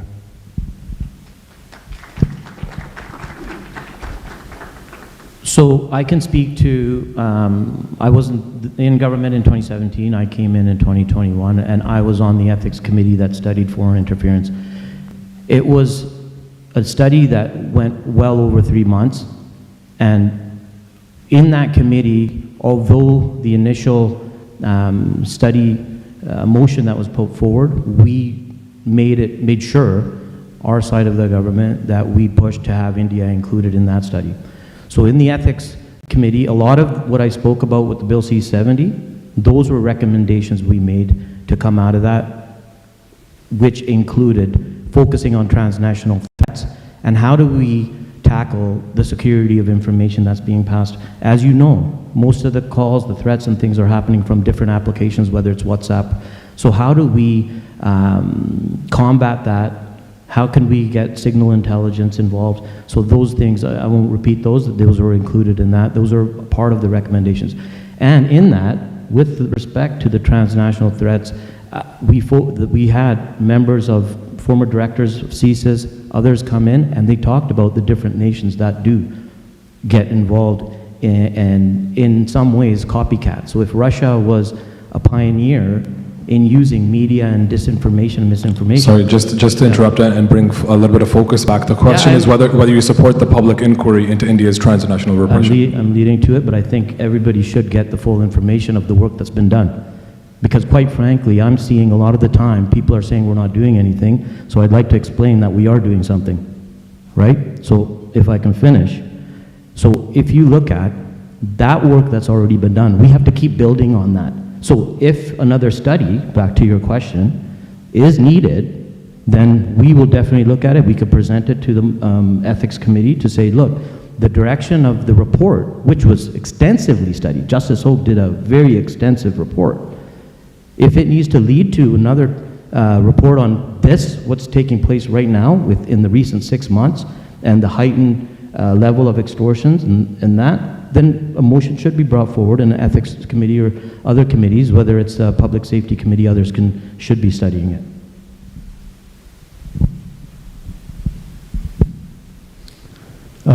So on the provincial level, I serve in the official opposition. I'm the Attorney General critic. On the provincial level, the administration of justice is under our jurisdiction. And one of the things that I've been noting that our government has been a little reactive in terms of response to dealing with this extortion crisis. We need to be proactive. So that means including the community, listening to the community's concerns, being transparent, and looking at all the tools possible that we can actually look at the provincial level. Now, in terms of the question, it was more geared towards a federal question, but in terms of the provincial jurisdiction, administration of justice is within the provincial realm. And I believe that the provincial government needs to do more in terms of working with the community, having transparency, listening to the community, and coming up with tools by listening to the community. We've heard about allocation of funds, but we haven't heard much about a plan moving forward. And I see that as missing. So that's the perspective from me. And to the municipal representative as well. Would you support a call for a public inquiry into India's transnational repression? Thank you, and again, I'd like to thank everyone for being here. I realize it takes courage, and I commend you for that. Quite frankly, I am surprised that there's not more of you, and I understand the reason for that, to acknowledge some of the concerns that were previously raised. My position as a municipal representative is different than the people from the federal government and provincial government, so I'd like to have a little bit of leeway into replying on that. Certainly we advocate for 3 levels of government to work in concert towards a common goal, and we all have our place in that. From the city standpoint, our job is to ensure that the Surrey Police have the resources that they need to keep our community safe. And in that view, we are committed to that. And moving forward, that is our goal. So we have taken several initiatives to assist on that. I can go further on those if you would like later, but to answer your question in short, the answer is yes, we will do it. The short answer is yes, to support anything that would set some level of progress here. We understand the concern in the community because of the three levels of government. We're the boots on the ground, so to speak. We see you and hear you every day, and we understand and empathize with you. We meet with you, and we are committed to do anything we can to keep you safe. So in that regard, my answer would be yes, anything that would move this forward in a productive and satisfactory way. Yeah, thank you for that. And I just want to clarify before we move on, for provincial representatives, municipalities, provinces across the country called for the prescription of the Bishnoi gang, for example. That wasn't within their jurisdiction, but it was a call that they supported. So what the community is really looking for is support on this call for a public inquiry. And to the federal representative, MP Baines, just to clarify that Justice Hogue did make comments and recommendations in her report that because of the terms of reference that were crafted by the government, transnational repression was entirely out of her scope. And her report only scratched the surface on that issue. And so the community is not looking for a look on the last 6 months. We're looking for a comprehensive look on Indian transnational repression in this country, and including the failures of the government, decision makers and agencies to stop violence, and efforts at actually redacting and hiding Indian foreign interference up until now. So we'll move on to the next question. So this next question is for MP Surrey. As your role as a Secretary of State for International Development, we are obviously seeing the government renew economic and trade ties with the government of India. And we know that there was a joint letter that was put out recently by the Ministry of Global Affairs Canada and the Ministry of External Affairs India, where it mentioned that law enforcement is cooperating and that public safety is of utmost importance for both countries. But despite have still been rampant. There was one just this morning. And duties to warns are still being given to Sikh activists, which we know are coming from the agents of India. So why is it that you haven't been able to elicit any assurances from the government of India on safety and still pursuing trade and economic relations with India? Sure. So first of all, I'm international development, so my role is to help countries that are low and middle-income countries to in their development and their humanitarian crisis. So I'm not in a trade perspective, but I am one of the ministers, part of Global Affairs Canada, so I can answer to that. The letter expressly requires that both countries share and commit to law enforcement engagement and to clamp down on any transnational aggression and to keep dialogue between the two. As Chief Lipinski has stated as well, there is a national task force that's job is to coordinate all multiple jurisdictions and help and assist with any information in that regards that needs to be coordinated from our intelligence, from our foreign agencies, from our embassies abroad, as well as the different regional police forces from Peel, RCMP, Surrey Police, Abbotsford, etc. So that is their role. Has it clamped down all of it? Probably not. Are they working on it? Absolutely. Is it a priority? Absolutely. I just want to remind, we raised this issue, as you all know, on Thanksgiving Day 2023 when it first came out, and it was raised by the Commissioner of Police, the CSIS Director, and the National Security Advisor on an emergency level at that time after their meeting with their counterparts in India. After that time, the task force was started a few months later, the coordination, national coordination, RCMP coordination committee, and we've been on this matter ever since. As to the duty of warn, look, the duty of warn to warn is, I would say, it's an outdated measure. I know members here that have had that, and I've said that it was made more for gangsters at the time to warn one gangster against the other gangster who they know is being targeted. I don't think it was thought about that innocent business or political activists would be getting these threats and they'd have to do it. I think we are adding more police officers. We're adding 1,000 more nationally, 1,000 more border guards nationally to combat organized crime specifically for this. We're trying to give as much resources through victims victim services to help those that are being targeted. So we will continue to do more, and as Chief Lipinski said, there are now some people who are getting protective services. It's a resource issue. So I'll be quite frank, we need more resources so that we can have those reassurances for those that are feeling threatened. And nobody absolutely should say, because of their political views or because of their business success, should be a victim of any threat from anyone, whether it's domestic or international. Thank you. Before we continue, we do have volunteers that are walking around the room or should be soon here. So if anyone from the Sangat has any questions, make sure to just wave down one of the volunteers. They'll bring a cue card to you, and you can record your questions on there, which we will present to the panel as well. अपने volunteers room ਦੇ ਵਿੱਚ cue cards ਦੇ ਨਾਲ ਜਾ ਰਹੇ ਆ, ਸੋ ਜੇ ਤੁਹਾਡੇ ਕੋਲ ਕੋਈ ਵੀ ਸਵਾਲ ਹੈਗਾ ਆਪਣੇ panel ਦੇ ਲਈ, ਤੁਸੀਂ volunteer ਤੋਂ ਹੱਥ ਖੜਾ ਕਰਕੇ cue card ਲੈ ਸਕਦੇ ਆ, ਆਪਣਾ question ਉੱਥੇ ਰੱਖ ਸਕਦੇ ਆ, ਫਿਰ ਆਪਾਂ panel ਨੂੰ ਪੁੱਛ ਸਕਦੇ ਆ. Yeah, and so the last question from the panel right now, before we open up to the community's questions, is to the representatives from the Surrey Police. Because MP Surrey talked about a lack of resources as one of these issues in terms of policing and actually combating transnational repression in this violence. So bringing it in very specifically, as MP Surrey mentioned, in October 2024, the RCMP held a press conference, and they talked in a lot of detail about how Indian consulates were using their diplomatic resources to intimidate, surveil, and collect information on community members that was then shared internationally with the Indian government, that was then circulated to the criminal gangs that actually targeted our community. We've also heard evidence, we know about Indian intelligence networks that operate to intimidate, coerce, and threaten community members.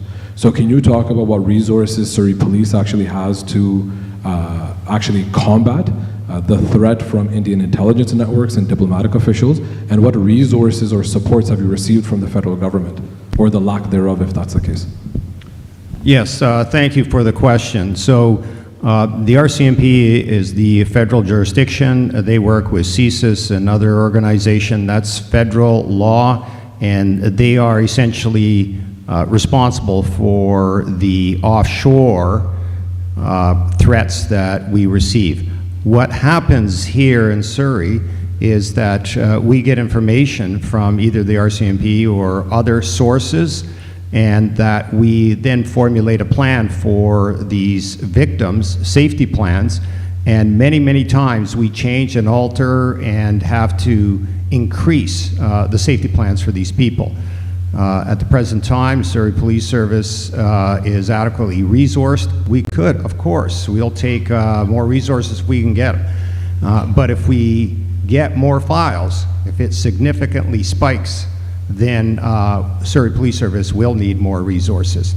But the transnational issue here is a federal responsibility. We, as Surrey Police Service, have no communications with other countries, and that's a question for our federal policing partners.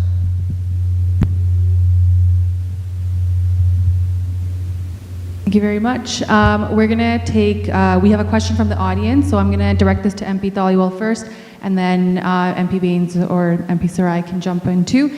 So this is a question from the audience. These criminals have committed crimes on Canadian soil. Why should they be allowed to claim refugee status? The definition of a refugee is someone fleeing their country for safety. These people are here on some kind of visa. Why should they be allowed to claim refugee status to enjoy taxpayer support? Excellent question.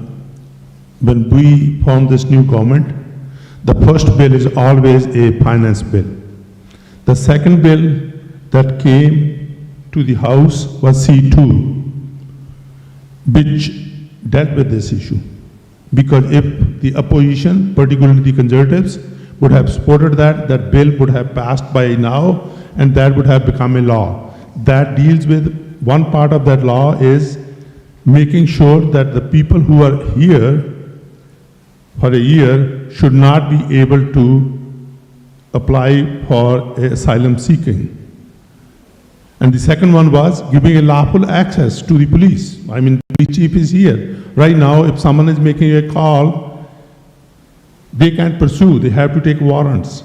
we were asking for a total full access, complete access to the police forces so they can do that. Third one was opening the Canada Post envelopes. Conservatives did not support, in fact, try to ditch that. And then we had made an arrangement to bring in Bill C-12 with them that will take the lawful access out. Let me say, we leave that for now. Let me deal with this asylum issue that you mentioned. And in fact, they filibustered, and it was the last day of the parliament that got passed through the parliament, and now that's in the House of Senate. And once they pass, that will become a law that these individuals, now, I'm not talking about criminal. In fact, I talked to the criminal lawyer last night, and he told me as soon as they are charged, they would not be able to apply for an asylum. And the people that apply before, once that law get a royal assent, they would not be able to do that. That is the first step that our government has taken and is committed to. Yeah, it's retroactive to June. That's correct. Thank you.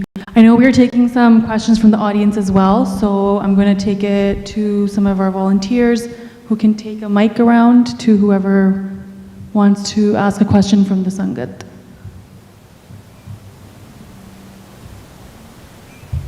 It's right at the back. Okay, well, until they get that sorted, maybe we can ask another question from one of the ones that we received.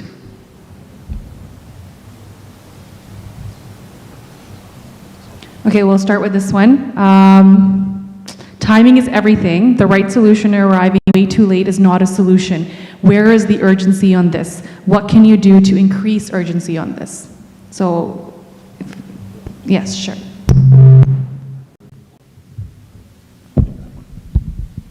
Thanks. So sorry, call everybody. Thanks for being here, and actually we do have a pretty good turnout today, despite the challenges that we do face.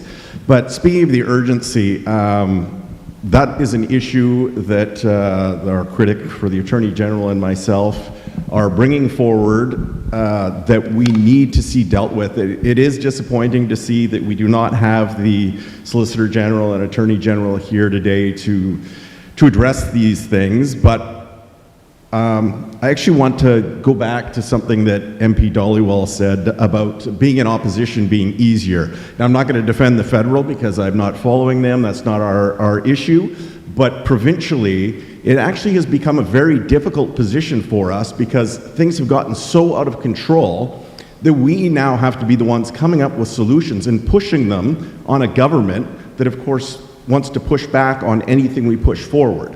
So we are in a position right now where that urgency is being seen by us. And I will say my title has switched. Before I was Community Safety and Integrated Services. I had moved to post-secondary education, but because of this crisis that we are facing, our party is taking this as such a serious subject that I'm back onto this as community safety and transnational crime.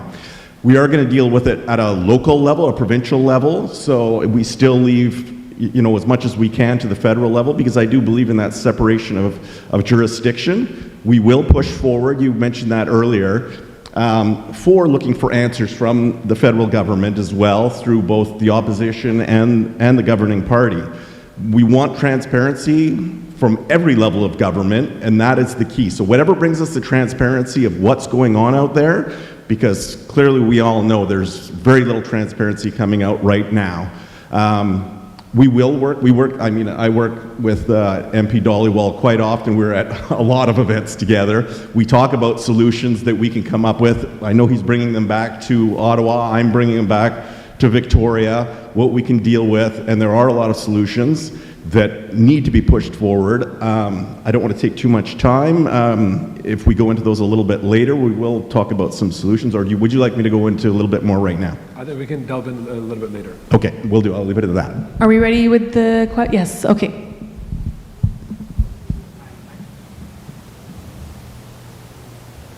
Hello. Hi, my name is Mokam Singh, and my question is for Chief Lipinski. Now, we've had over 100 cases, I think over 40 shootings. There was just one this morning. that has been linked to extortion. And so my question is for you. Obviously, the police budget didn't plan for this at the start of the year. So can you give the community a concrete answer on how much money has the Surrey Police Force put forward, considering this is such a pressing issue, and how many officers have been allocated? If you can give us a concrete action on what steps are being taken, because the answer is often just, it's a top priority and steps are being taken, but we never know what those steps are. So can you give us a concrete answer? Sure. We have 15 Surrey police members with the task force. I have anywhere from 15 to 25 in Surrey Police Service that are working either full-time or part-time on this. And when I say part-time, it's victim services. There is 500,000 coming from the provincial government, 500,000 from the federal government pertaining to victim services. A couple of weeks ago, it was announced the RCMP that are going to provide surge capacity here in the Lower Mainland. We have integrated teams, and they will be assisting us in the proactive patrol. I submitted a budget, and as you heard earlier from Councillor Stutt, the city is very, very much behind the SPS in dealing with this issue. And I won't get into the details of the budget because it still has to be approved, and there's discussions between the Surrey Police Service Board, who I report to, and the city. Let me say this, if I need resources, I'll be asking for them, and if I don't get the resources, I will be telling you.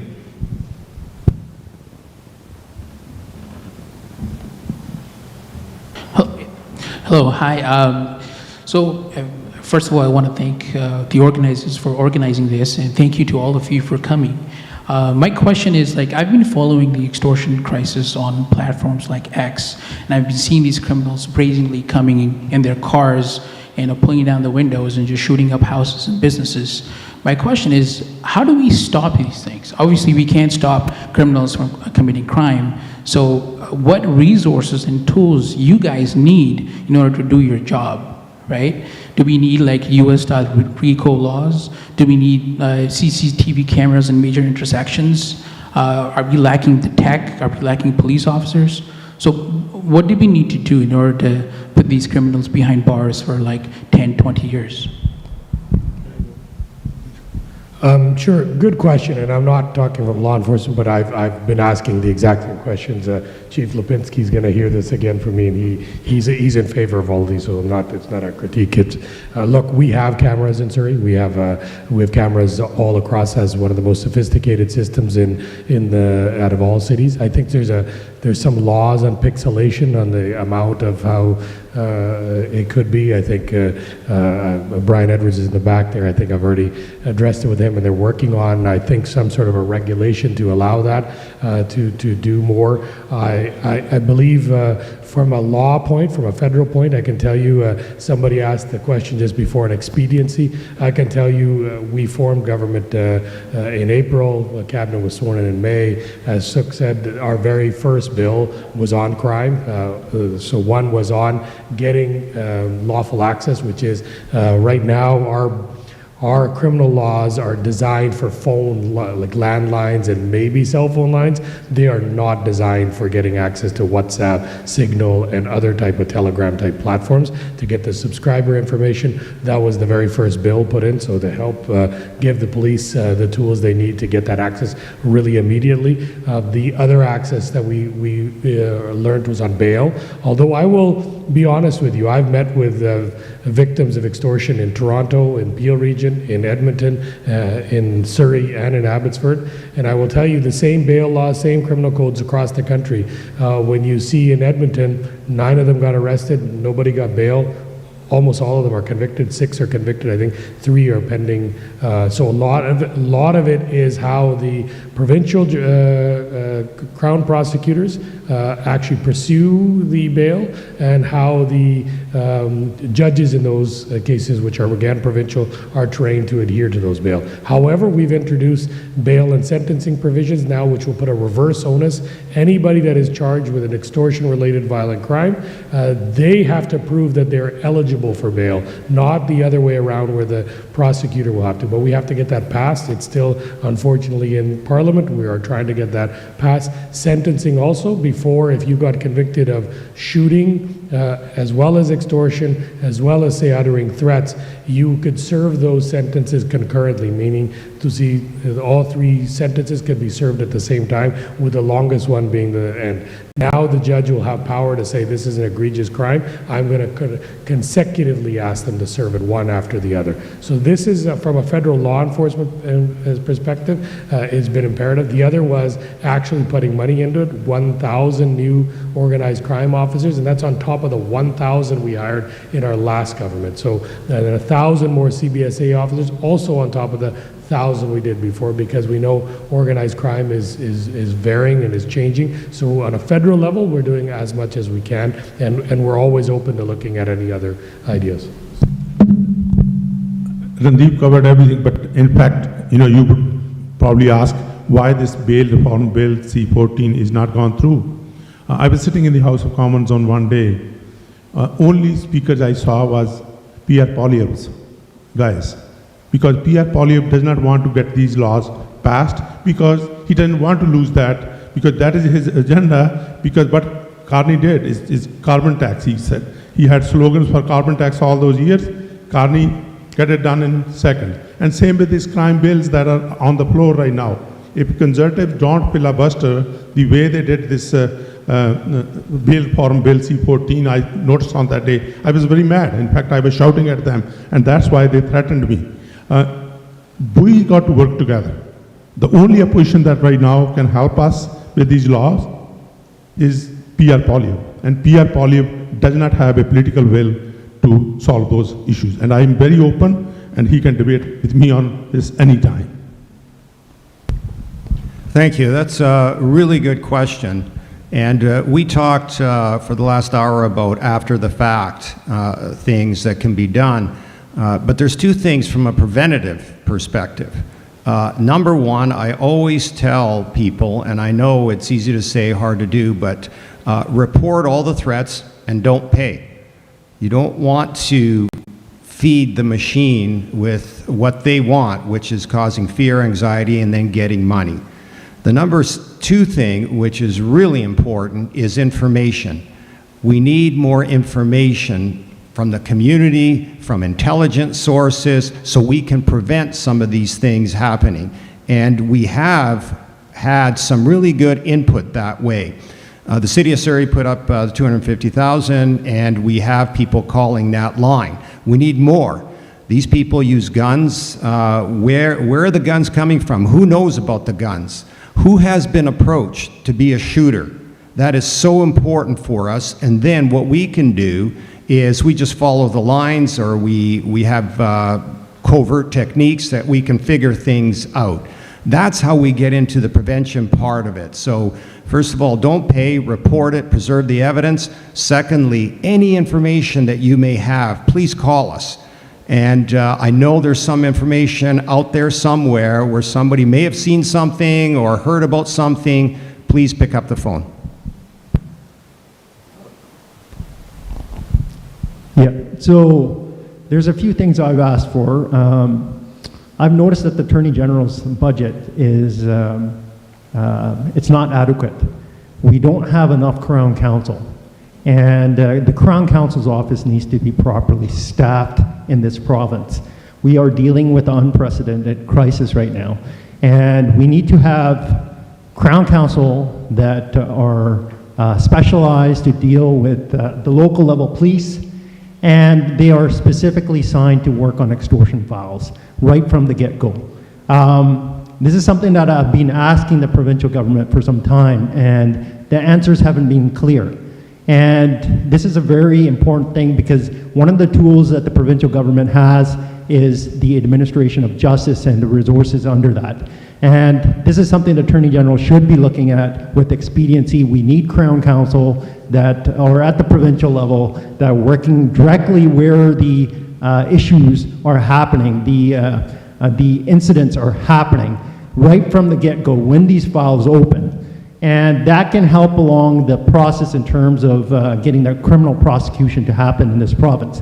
The other thing that I asked for is essentially when the threats came to the lawyers. And I had, on that same day, I put out a press release, and a few days later I wrote to the Attorney General of Canada. And I'm aware that one foreign gang has been designated as a terrorist organization. But what we're hearing from the community is it's not about one foreign gang. There are other organized criminals, there are copycats, and the designation of that terrorist organization doesn't deal with those other sources and those other problem causers. So what we need is we need an expansive definition of that terrorist organization definition. So we can catch these nameless actors, and we can catch these actors at the source of what will actually hurt them. They're concerned about collecting ransom. They're concerned about collecting funds. So we need to be able to freeze any sort of money sources that they may have. And we need to be able to do that on a proactive level, not just when people are charged and convicted. We need to have that right from the get-go. The other thing is we've been seeing that, we've heard there's been 9 charges, but we've had now probably close to 200 reported incidents of extortion across the region.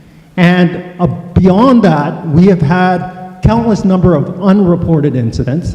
And in order to actually crack down and get more charges, I think a missing link is a lot of times we don't have enough evidence where the Crown is able to apply the charges. But under the terrorism offense, there is an aspect where you can try to apply for peace bonds, where you don't necessarily have enough evidence, but there is enough evidence where the public fears from certain actors, and you can have peace bonds entered. And if those peace bonds are violated, there would be automatic charges in those situations. So this is a letter that I have actually written to the Attorney General of Canada about 2 weeks ago. And I hope our provincial government can get on board with me to actually advocate the federal government on this point. Thank you. Just a quick follow-up, because you mentioned about the terrorism offense and how those would be prosecuted. When you look at the terror offense and how it's worded in the code, there's 3 elements to that offense.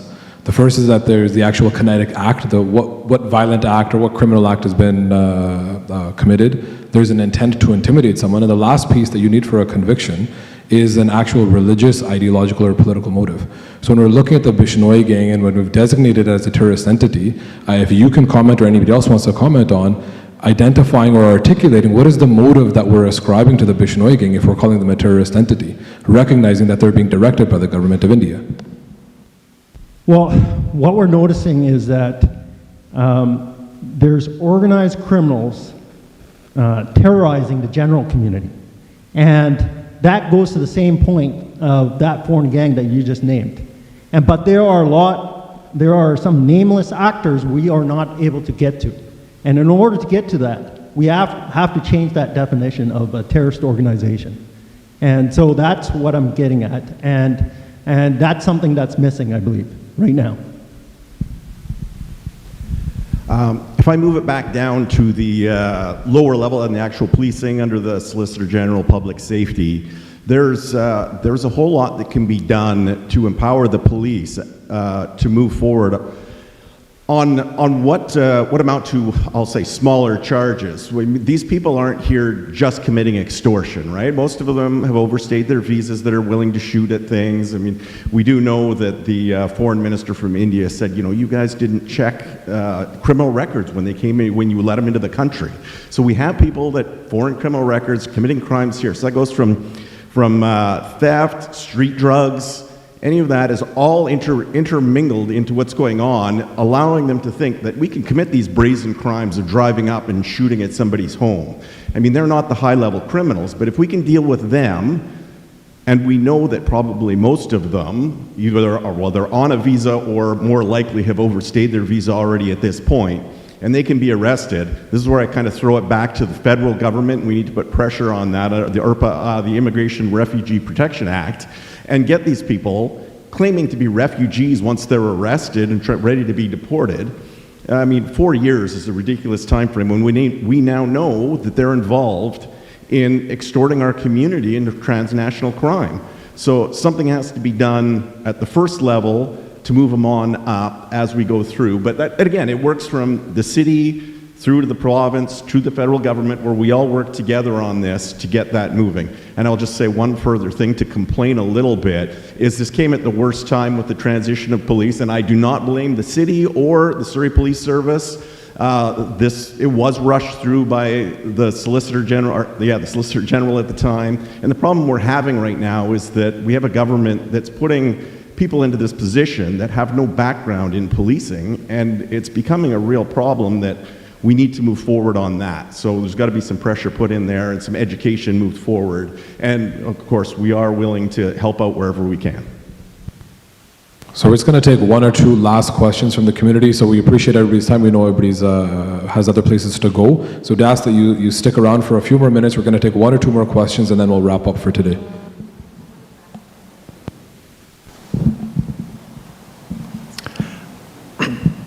My question is to the political reps on the panel. Categorically, will you tell us today whether the safety of Sikh Canadians is a priority when it comes to transnational repression from India, transnational violence? Is it a priority over international trade? Yes or no?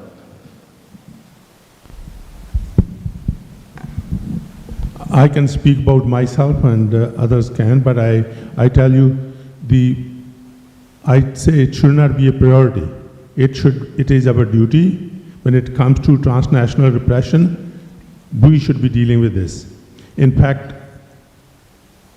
trade should not be at the cost of Canadian lives and Canadian sovereignty. Very clear on that. And I have said that publicly before, and I'm saying that today.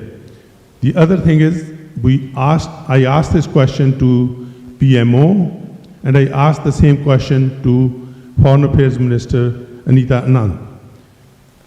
PMO told me that when he invited Modi, the first issue that was raised with him is that we're not going to have any trade unless you deal with this transnational repression that's happening.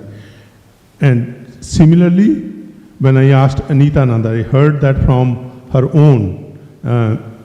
She told me that I raised that with the Foreign Affairs Minister there, and she also raised with Prime Minister Modi when she was in that meeting. And in fact, it was confirmed by the staff from the PMO that was present in those meetings, and just that happened. So, answer in short, trade should not be a priority. Trade should not be at the cost of people's, Canadians' lives and Canadian sovereignty. And I'm sure the other colleagues will agree. Yeah, I'll simply say yes, and I agree with everything MP Dhaliwal has said. And then I did want to mention something our friends from the other level of government here talked about. And there's a major level of misinformation, and I know that a lot of it's on our radio stations, about there's no security checks that are being done on people. If a nation, we do, everyone through their biometrics gets a security check. That sometimes take a very long time. And it transcends on everybody, even students, everybody that comes here. So if someone comes with a clean record from wherever they got it, that will get through the security check. So we don't, that's a misinformation that I wanted to clear up, and I know you just repeated it. I just wanted to clarify that. A clear answer, there is absolutely zero tolerance for any risk to safety and security of any Canadian, regardless if they're Sikh or not. I think a Canadian is a Canadian, and Sikh Canadians should enjoy the very same rights to security as every other Canadian does. So that'll always remain paramount. And as my colleagues have said, every level of our federal government and our counterparts that have reached out to other counterparts have stated that outright. It remains paramount, and there'll be no compromise on that. I'm not going to talk about the international trade. That's their position. I would just like to say that, you know, as a party, we are committed to standing up. It's our community. It's, you know, I don't like to think of it as a Sikh community, anything else. MLA Dhaliwal here, Mandeep Dhaliwal is here today. He's organized, reaching out to the community. We're going out to the gurdwaras. We're hearing from everybody. You know, we had a day of prayer. So I just want to make sure that we do get that out there. Everybody knows they can come to us. Anything that we have, we will work with the police, we will work with the city, we will work with the federal government. We need to solve this. So that is just something I really want everybody to make sure we all know.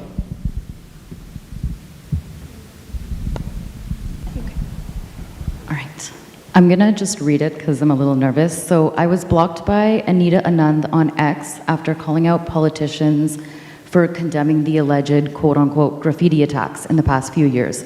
I know we're talking about transnational repression today, but I'm bringing a couple of years ago, I want to bring up context about the graffiti attacks at the BAPS Munders. Khalistanis were falsely accused of doing these attacks. I'm sure you all remember. I know some of our political guys here tweeted it, condemning it. So Anita Anand blocked me. I just wanted you to know that because I fairly called her out, and you, Randeep Sarai as well, and Sukh as well, because without evidence, everybody condemned them. And that was really bad for Khalistanis. Everybody in this room got dehumanized as a result of it. Further, there are people on Twitter, advocacy groups in the Hindu community, which is KONA, the Hindu Canadian Foundation, as well as, KONA and then the HCF, both of them, which have a documented pattern of promoting atrocity-style propaganda that later collapses under scrutiny. So some of you have mentioned signals intelligence today. I just want to know, when will you use open source intelligence and look at the Sikh diaspora, look at KONA and, you know, the Hindu Canadian Foundation, what they're peddling on X specifically, and look at that as a part of your intelligence gathering? Look, as to condemning, when we condemn, whether it's Sukh, myself, Parm, or the Minister Anand or anybody, we condemn the act itself. Who did it at the time, we don't know. If a Gurdwara gets a graffiti attack in the front, or blasphemous or negative comments are made, and we don't know, the act itself of graffitiing is intolerable. We will condemn that. Who did it, that's a different thing, but we condemn the act itself. No, we didn't condemn Khalistanis. We condemned the act of. So I don't watch KONA tweeting. I don't follow KONA tweeting. So I'm getting to your second part of your question about online. Okay.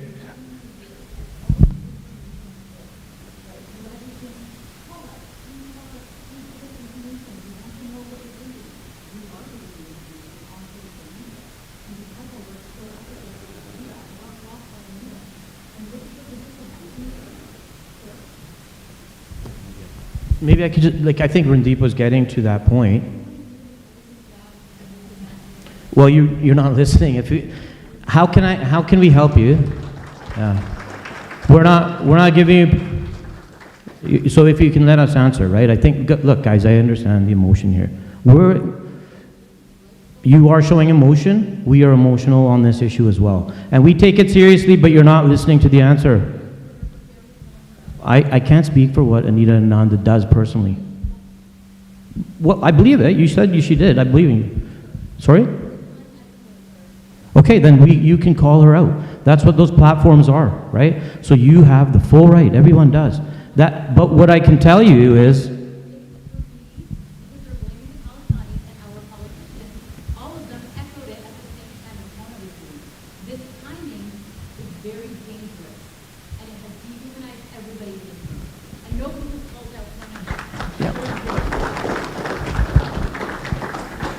so, to build on that, I think it's a very valid point, and you deserve the applause. I get it. You're speaking up. It's important. But the fact that, how are we dealing with it is also important.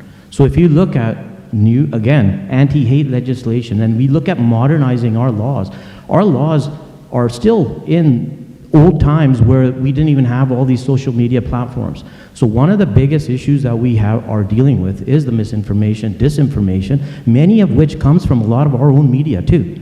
So if you look at what we're working on that is the anti-hate legislation bill. So that will call out those kinds of associations, groups, and they do get banned, they get sanctioned. That is the work that gets done, but we have to, when you're talking about reporting it to us, it needs to be reported to the police. And they're the ones who are going to do that work.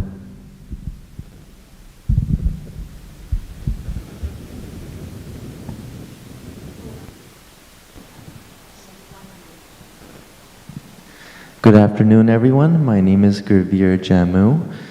My question is for the SPS and Chief Constable Lipinski. I know you've been talking a lot about certain measures that have been taken on the ground in terms of offering protection, in terms of a reward being put out. What I do note is that there's been no discussion around a comprehensive safety plan. What I mean by that is, does the SPS have a community safety priority plan where people that report such incidents, however it may be over non-emergency or over 911, is there a priority dispatch system being put in place so that once a call like that comes in, there are units that are ready to respond in a very timely and effective manner? And also, for individuals that come forward with information, are there any witness protection programs that are available? Some of the issues that arise within the context of extortions are very extensive, and the connections are so broad that people are afraid to have their identities exposed, even if they're getting threats on the daily. And I can sort of speak to that because I come from a family that has a business that's being targeted right now, and the shooting that took place this morning is just within less than half a block. We're actually in the same plaza. So we believe, from our perspective, that there's a lot of information that's flowing around us, and we have information, but the people that have that information and the ones that are forwarding it to us are not willing to come forward. So they need a guarantee of some sort of witness protection or some sort of other safety guarantee before they can come forward. So are there any plans in place in regards to any of that? Thank you for the question, and I'm sorry you're the recipient of a threat today, or was it yesterday? So to your two questions, I'll answer the first one about call priority, and I'll ask Deputy Prosecutor to talk about witnesses because he is in charge of the investigations. So when a call comes in, and if there's an immediate threat to human life, it's dispatched immediately. It's called a priority 1. And we do get to that. Sometimes we get a call that's after the fact. So the owner of the business shows up at 8 o'clock in the morning and sees bullet holes in his window. We don't know when that occurred unless we go through all the video in the neighborhood, and then we determine that it was 2:30 in the morning, et cetera, et cetera. So we respond and start putting things together. The next step that happens is we canvass the neighborhood for two things. Number one, for witness statements. Number two is for video. Very important. Video has been critical in some of the charges that we have laid, and that'll be displayed as it goes through the court process. Now, recognizing that, yes, we totally understand that there's a lot of fear, there's a lot of anxiety, there's frustration, and people do not want to come forward. We do have measures in place to talk to people, and there's different things we can do, and I'll ask Deputy Prosecutor to say a few words on that. Thank you for that question. I completely appreciate that there are many people in the community who are fearful and reluctant to share information with the police. And my message is clear. If you are in doubt as to what information you can share with the police and how you can share that information, please call us. We have officers at the receiving end of that tip line who are very experienced and specially trained to deal with situations like this. There are laws in this country that protect information under certain circumstances, and those officers are very aware of those processes and that legislation. There are, as the chief has mentioned, avenues, including Crime Stoppers, where people can provide information completely anonymously. But in the event that an individual becomes a Crown witness on an important prosecution, we have partnerships with organizations, including the BC Witness Management Unit, which is administered through the Organized Crime Agency of British Columbia. It's a provincial team that's specifically designed to administer measures for individuals who are Crown witnesses under sensitive circumstances. So that's certainly an avenue that's available to us. So again, if anyone in the community, anyone you know has information that they feel the police should be aware of, please call. To the media here. My name is Kuljit Kaur from Media Waves. When I look around, one body is missing who is influential throughout Canada. That is RCMP. Maybe it's their day off. And along with that, BC NDP and Surrey's mayor. Is this the reason that extortion is still going on? Because the politician and police are unable to get under the same roof and find the constructive solutions? Don't you think it's time for politicians and police to smarten up? Anybody can answer for that, please.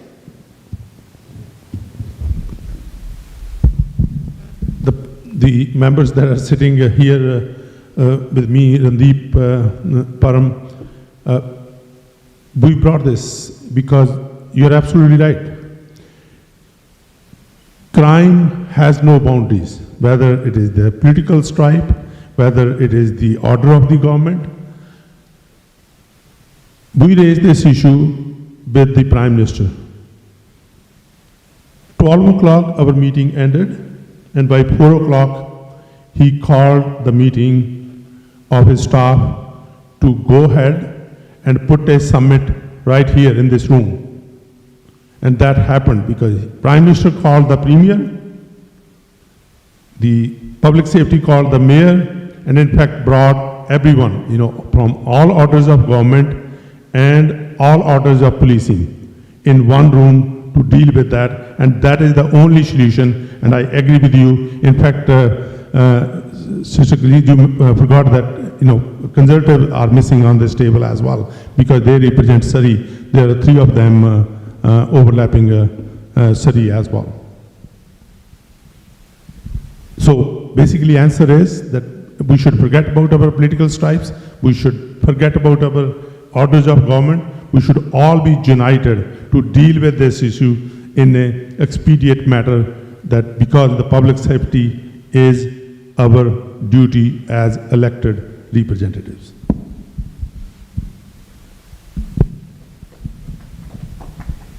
Thank you. I am here representing the mayor of the city of Surrey today, who has, like many politicians, commitments. She has been very vocal in communicating with both the federal levels and the provincial levels, and I don't think anybody can argue that. She has reached out to the community, and she is in constant communication with Chief Lipinski. To suggest that she is not taking this seriously is an absolute understatement. As I said, I am here to represent her, and I'm very happy to answer any questions of the city that you may wish to put forward. Thank you. If I could give a quick answer to that as well. I have found that working with everybody has been very, very good.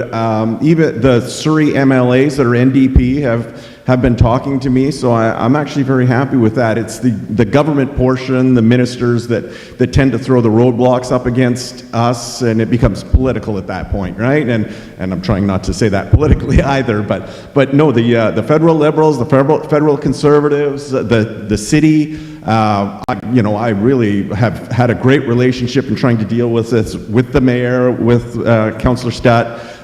It's been fantastic, actually, with how we're sort of starting to work together. The problem being is it's taken too long.